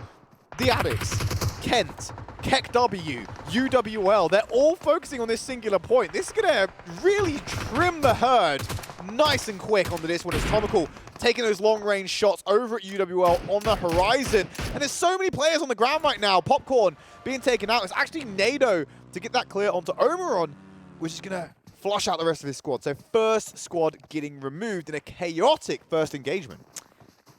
And of course, KEKW watching up here at UWL, who have to focus on so many angles right now as there are so many squads nearby. KEKW, of course, took the chicken dinner on Sanhok, so we should be expecting big things out of them on Vikendi. Not too much going on, though. UCL, they're going to be taking a nice trip in their taxi all the way along this road, making those rotations fairly unperturbed, which is going to allow them to last a little bit longer while these gunfights continue on over here between KEKW and UWL. Cyrus is going to be falling there by Saint from UWL, player that we have called out a number of times today, Trid, as being a pretty dominant player. I think, yeah, so Sile, unfortunately, I believe, is disconnected. He has been there for a very long time, so UWL are playing with 3 men right now, so he's unable to get back in the game. Nice spray down from Will. He's going to get that flush and go complete execution onto UCL there. Completely got the drop on those guys, and able to rack up those 4 points, start looking to close that gap between them and UWL, who, like we already said, are playing with the weakened strength of 3 men right now, regardless of their firefights that they've tried to take so far. Will's just going to be hiding here behind this car. And it looks like Ops doing something very similar, using both the hedge and their own vehicle for cover. Now, the blue is starting to move in, and it's going to be teams like BR who will be at the biggest risk there. They're up there in the Cosmodrome, but their path into the circle is still relatively clear. Yeah, there's no one really standing in the way. If they try to avoid the roads and go over the actual wilderness, they'll be fine. If they go through the roads, they're going to be taken over by Peshkova, where Snake and Johnny are hiding out here. Atom has driven out to the car. How are UWL winning this fight? One of their players was still in the vehicle when it happened. Nice spray down with the micro Uzi. It's Itbro on his feet right now at full HP. This is absolute carnage. There's a member of UWL not in this fight, and that's probably why they lost right now. We're just getting all the team members back up, but that insurance policy was actually Sile. Sorry, Sile would be the insurance policy off to the side, so that's the only reason they weren't completely wiped out right now. He's outside of the first circle, though, so Blue Zone will claim him as it's moving in, so they will go down quite early. It looks like they're potentially going to go out in 14th place, Gio. Not looking good for UWL on these last 2 maps, but Ops being able to show the aggression and show how they can make it work there. It was great plays from Itba, ensuring that his teammates were in a place that was fairly safe, while also ensuring that he finished off those kills. Now, this is where we see Young trying to take some of these angles. The team currently sat at the bottom of the standings, not been doing all that well so far in this tournament, and it would be really nice to at least see them get, I'd like to see him. like a trophy kill, just maybe like a nice one. Please, sir, can I have a kill? It's basically Young right now, and they need to take it from University of Stirling, who are positioned very close to them. Grenades have been traded, so the information is there, and the fight is imminent. They just need to make sure they're picking the right one. And Sterling haven't got any kills on the board yet. They are at full strength, and they've probably got a lot of gear to boot, so they're in a good position to take the fight. And Young have often shown it's not necessarily the strategy that's wrong with this team. It often comes down to that mechanical ability that they're just lacking on playing on mobile devices. So I think if it came to a straight firefight between the two, Sterling, I think, would still come out on top. I would totally expect that. Sterling have been a squad that we've been mentioning quite a few times because they've had some impressive fights. They've taken some impressive positions. They've managed to put themselves to a point in pretty much all of these games where they've got to a significant part of the game. That's something that Young haven't been able to do. So in that matchup, yes, I would definitely say the University of Sterling. But right now we're seeing Portsmouth starting to take on a fight here with Johnny. Again, there's a little bit of a disparity here in what we expect from these two teams. Portsmouth able to do so well in that last map, and Tal showing once again what he can do. Johnny, meanwhile, have not really been showing up, but Tal's going to be headshotted by Simba, and that's not necessarily something I would have expected from this squad. It's a nice spread from Johnny. They got good crossfire angles while still maintaining cover behind these trees and foliage to try and obscure the line of sights that Portsmouth have. Portsmouth, they have good terrain coverage and they have high ground advantage over the squad, but they are playing a 4v3 right now. Johnny goes for the peak. Not able to find anything, and Pinyu still hitting him with some shots. Smoke's not rising high enough to obscure the vision. Pinyu actually getting that kill onto Com now, confirming that one out as he just bled out. Tal getting some fire from Simba, yet again paying him attention. Kiza doesn't have the sights or the range on this one. He's going to have to try and get in a little bit closer, and that's the flank he's taking right now to wrap around to their side. You can see Malik, well, not just yet on his knees. He wants to get the angle on Johnny, but Simba, he has the range to be able to find Kiza. If he just looks in that right direction, he'll be able to find the shot. Johnny under pressure from Pinyu. Simba has the cover. Oh, nice tag onto Johnny. Looking for more. He's not got the cover of the tree this time. There's the fire into the grass. Going to take him out. Sile finally being claimed. So that was UWL going out in 14th place. There's now Pinyu trying to get the lay of the land. Simba at full strength. Mass sneaking up on this one, as is the rest of Snake. They could third party this and go big. It'll be interesting to see if that does happen, because it is a squad that we haven't seen loads from in this tournament so far. We're actually just seeing their ops being able to do some bits for themselves. But Harriet, what they're going to start taking in these shots, going to have to be a little bit more accurate if they hope to win this out, though. TA, a star player from earlier on in the day, taking on that position, but Harriet Watt are being able to get those shots in. Savage Sun being the last to fall. Things turning around a bit on tonight, and the constant backwards and forwards between these two teams. Tar trying to find the action. Got Uzi off to the side. HT going to throw in that grenade. Uzi might be walking right over that one. Molly being tossed in as well. Sprayed out from Tar. It's so risky for him. He's got no HP. They're putting it all on the shoulders of HT right now. Lots of members for Harriet Watt down. He just needs to find Uzi. He's got the angle to get the flush and potentially paying attention there. Beautifully cleared out. But now it's a solo operator for Kingsionian. It's HT going to have to carry his team further up the standings. Well, it's not going to be the first time that Kingsionian have had that solo operator, but right now seeing Finks and Folks from Snakes trying to get these key shots here onto Portsmouth. Tal, he did so well in that last map. Seeing him fall like this is not good for Portsmouth there. And this is potentially just going to be a map trade where we start seeing things turn upside down a little bit compared to everything that we're used to from these squads.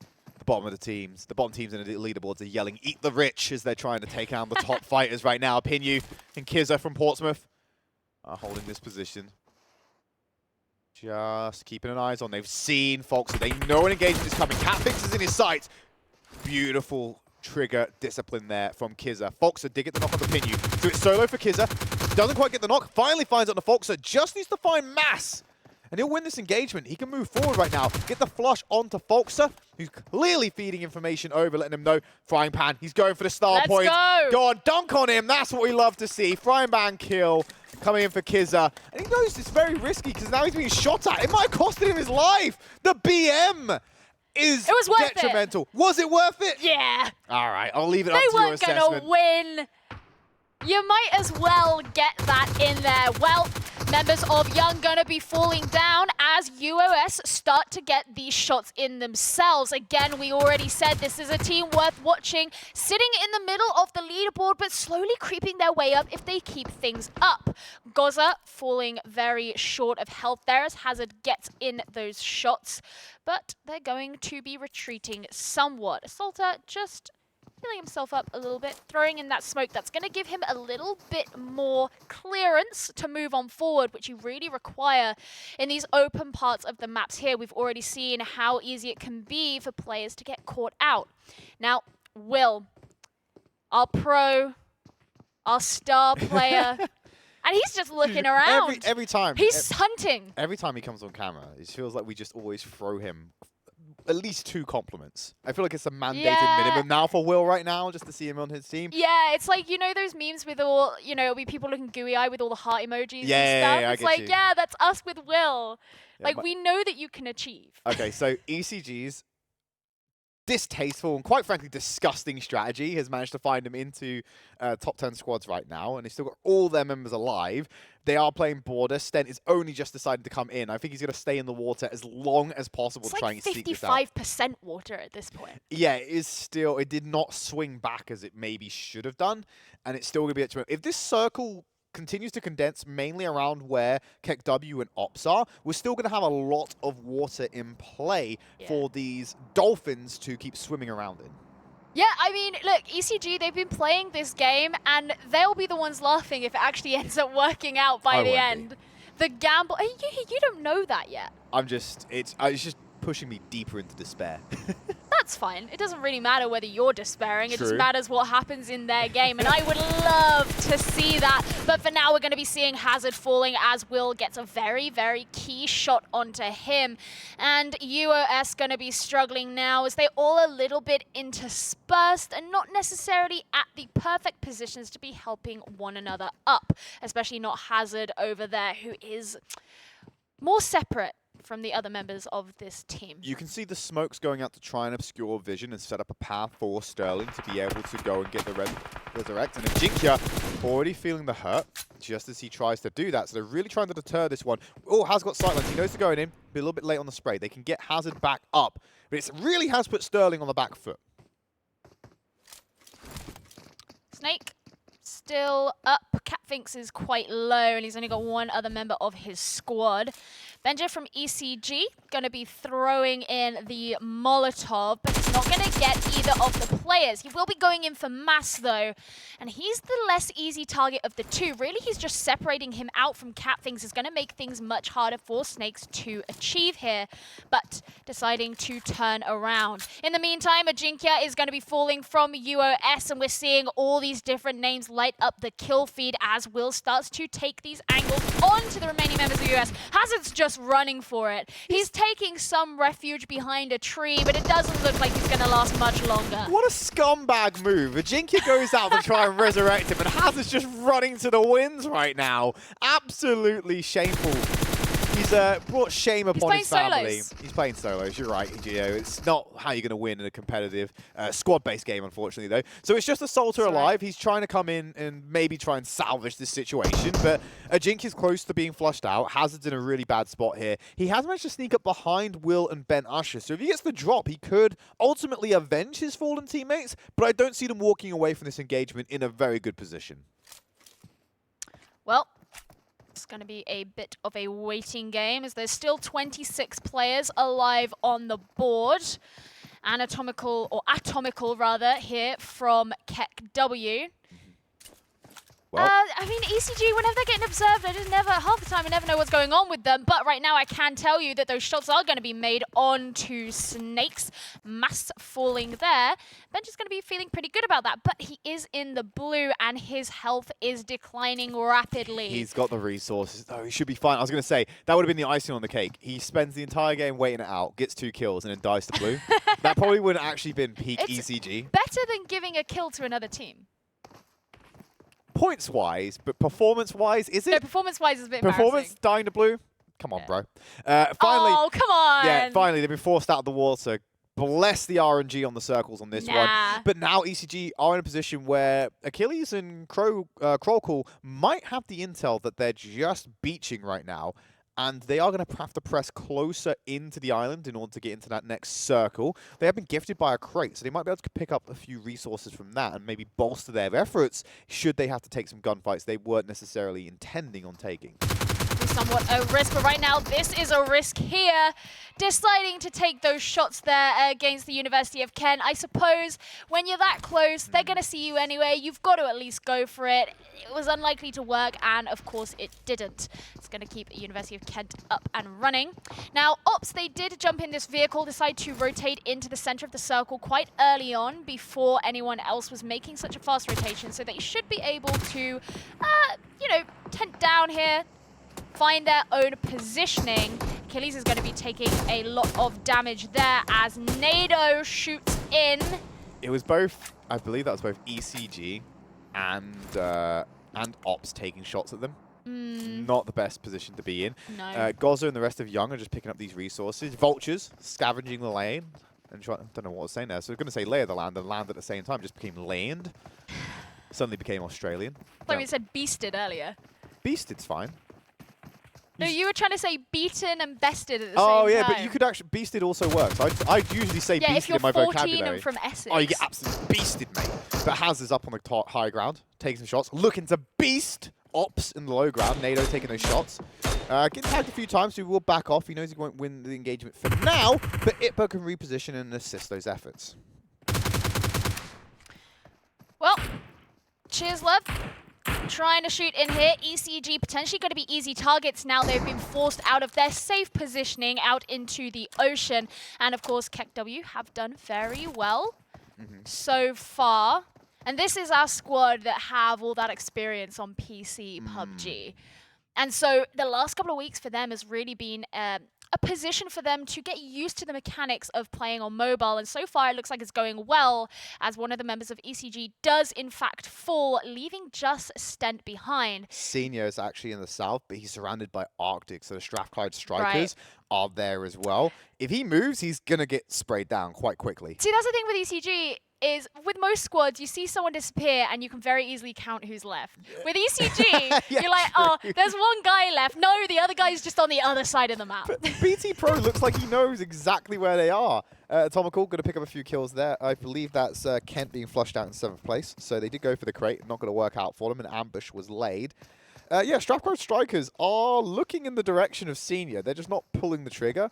And Senior's been able to crawl himself into this next circle. Look how close Pro's getting to him. Senior's got to hear this. And at some point, he has to return fire. They might be able to kiss before this goes on. No, please. Right in the bush. Oh my god, no way! No way! Oh, okay, so you said I'd be laughing at the end of it. I didn't expect that to happen, and that did catch me off guard. He had everything going for him, and it still didn't work out. It looks like things also aren't working out here for Senior. Rahul taking those shots in on him. You're still laughing about this. It's just the lunacy of it all. They're just prone into each other, and then before they touch, he gets sprayed down. That is Senior being knocked, so it is all on that last member of ECG away. But all this gunfire has attracted the attention of KEKW. Cheers Love on the high ground, taking a spray into the foliage. Atomical's about to come off from the ridge and provide support. And Senior's been flushed out now. Cheers Love getting that knock onto Rahul, so it's putting the Strathclyde Strikers on the back foot, as Hazard will now find Akshay as well. So it's just Hazy alive, and this is setting up exactly the prime material that Hazy needs to have an absolute monstrous performance. Whether he can follow through and repeat the miracle of previous weeks remains to be seen. Yeah, KEKW made it really hard there for any of these members of Arctic to heal one another up, and that is why Hazy has been left on his own. But right now, trying to flush Krollcool out from this small little shed here, throwing in another Molotov that should finish him off. Not quite going to, but his health is down so low. But the problem is he has this player from BR looking at him from another angle, and that does provide somewhat of an issue. NATO is going to finish off that shot, so he won't be brought down himself just yet. It's an issue for Azmat, because you got to remember, he's out in the open right now. He has to move into the circle that Ops were. So Ops could have slowed it down exactly what they did and turn the attention round to the member who has to aggress them, and they just put it on the back foot. So Krokul is still out in the open right now. They're going to deal with him in a second, but Young are third-partying this one, and KEKW are going to capitalize on it because they themselves are now being third-partied as they're going to have to hide down. Itba surveying the landscape. We're not going to find him. BR just getting himself into the zone. He has medkit to be able to get himself back up. Stent can crawl into this one. I hate it so much, Gio, that ECG are still in this game after the way they've played. I love it. And with just 10 players left, there is a chance. But more importantly, Trid, there's a chance that this could be it for Ops. They're looking like the strongest squad right now. Now, I don't want to speak too soon because obviously we still have KEKW up. Hazy, who has proved in the past how strong he can be in these situations. But this could be a great chance for Ops to prove that they still belong in that top 5 position. Absolutely. And Hazy and Stent are solo operators. It's 3v3 for Ops. And KEKW BR is actually lingering. So there's a lot of solo players right now in this final circle, which really their time to shine is to wait for the engagement between Ops and KEKW and just try and third party it. If they can get the third party in effect, that's maybe their path to victory. Because if they're left fighting 1v1v3 at the end of this, chances are probably not going to walk away with the chicken dinner.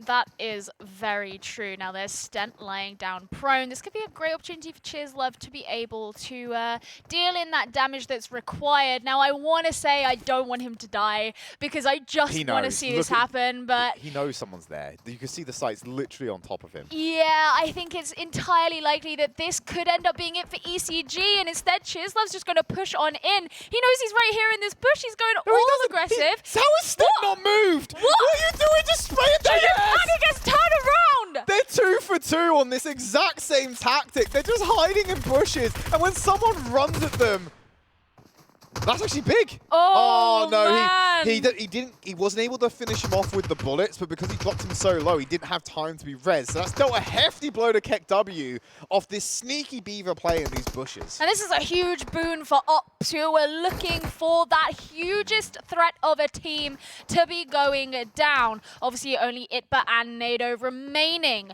for the Mancunian team. And now, Fook from Young.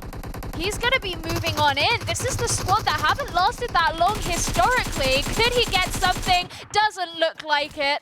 So this as he's going down very low. This is even bigger for Ops right now. You have to remember that KEKW were their biggest opponents, and they've just taken some casualties to Strathclyde Strikers. Hazy, before he went down, took one of the members to his knees, and that blue zone is definitely going to catch him. Atomical has a good angle. This is the time for him to get back in the game. If he can get some shots onto Ops while they're trying to recover, in this 2v2, he might be able to win. Hazard has died to the blue. 2v1. This is Ops' game to lose.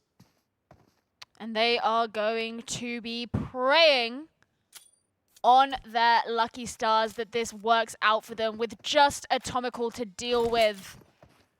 He's going to throw the smokes to close down the sightlines and make sure they can get themselves into this next circle. And they know they only have to focus on one direction right now because that alternative angle has been closed off by the smoke. They're going to try and spread out further though, try and get crossfire. They know it's a 2v1 scenario. They should be able to come out of this one on top. There's Atomical just going to hold the angle. He can see from afar, and he is playing right on the edge right now, as are the members of Ops, so they do have time to play with. The issue might not get forced straight away. That road obviously splitting things between them, leaves things very open. Not much room for cover. That's why so much smoke play is being brought out here. But someone's going to have to move in on someone else. No one playing too much of a long range. It looks like Ops are just trying to close the gap on Atomical right now. They have center control of the circle. Atomical takes the bad angle, and that's it. Ops will get themselves that chicken dinner that they've been seeking all night, and will keep them in contention as we move on to further weeks. They finally did it, and I think it's really nice to see. They didn't have a great game in Erangel, and throughout the maps today, they've been able to adapt a little bit and constantly improve, get further and further on, until they were finally able to get to this point where they took on those top teams. They took on the strong players, and they were able to clutch things out at the end for themselves. And that's the sort of thing we want to be seeing from these teams who are looking to snatch away that first and second place. Yeah, they had the perfect opportunity to try and close the gap with UWL. They had a fantastic performance tonight, all in all. They walked away with 2 chicken dinners back-to-back on Erangel and Miramar. And it all went a little bit wrong on Sanok and Vikendi ultimately, and it's given them an opportunity for other teams to catch up in that top set of teams, top 5 if you will.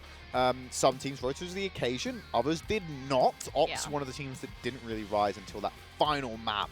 And I'm going to be interested to see the standings when we have them ready for you. Obviously, we need to do some computing. Well done to production. They've got that nailed straight away for me. Fantastic. So KEKW are still going to hold on to that second place that they took away from University of Kent. But it's 212 points for UWL. So they've closed that 70-point gap to around about 45 now. No, 55. Sorry. No, 45. 45. Maths is hard! But the gap is a lot smaller than it was. That is the main takeaway here. And KEKW are keeping this tournament alive in those top 2 positions. Most important to note, though, is that it's UWL who have got 3 more chicken dinners than KEKW, yet the points are starting to close up. So that just shows you that this level of consistency from KEKW is keeping it in it, whereas UWL, tonight at least, it's been a 50-50. They either chicken dinner or they go out in 15th, 16th place. Yeah, and this is the thing, is they've done well enough so far in the competition that they've been able to hold on to that first place spot. But if things continue to be shaky throughout the rest of the tournament, that's where they could start being threatened, especially with a team like KEKW, who are really coming up their flank like that. And of course, Oldham Ops have been able to take back their 4th place spot that they did start the day on. Sitting there with 2 chicken dinners, of course. And basically for them, it's going to be all about, very similarly, keeping up that consistency, ensuring that they can climb. University of Kent, they've been fantastic, a fantastic force, a fragging force that has been a huge threat to some of these teams, but they haven't really been making it to those last couple of spots on the placements for most of these games. And if that's something that Oldham can capitalize on, then that's great news for them. But Oldham have been doing the entire lobby a fantastic service this season by constantly breathing down the necks of UWL and really making it difficult for them to operate by themselves. So Oldham, they're able to keep themselves in top 4, but like I said, still a little bit shaky from that roster. But I think we're getting a clearer picture of who can actually contend for the top spot and who's just really playing to get better, playing to improve, and playing to potentially get a top 8. There are some people who just cannot possibly win at this point because we're 3 weeks into the competition and it's only a 5-week tournament. Yeah, it really has kind of come down to a conversation about these 5 or 6 top teams, with a couple of the middle teams being sprinkled in there who can sort of play foil a little bit. You know, teams like Portsmouth, like University of Stirling, who don't really look all that likely to win that much, but can shake things up. They can shake up the outcome. They can have the influence as to whether or not some of these teams are going to go out early, go out later. That's what we're looking to those teams for, and that's where their powers really lie. But do their powers lie in coming in the top 5? Probably not. Not as much as we need it to be, unfortunately. Yeah. So that's all for week 3. We've had more action, more of the same of UWL turning up and absolutely demolishing all the other kids on the server. That is for the first half anyway. Myself and Gio, thank you very much for tuning in. We're going to be obviously back next week with PUBG Mobile Campus Championship. And if you want to catch up on more information on the tournament, you can go to Twitter at NSC_GG, but then also going over to the website nsc.gg. Thanks so much for tuning in. Have a nice night, and we'll see you next week.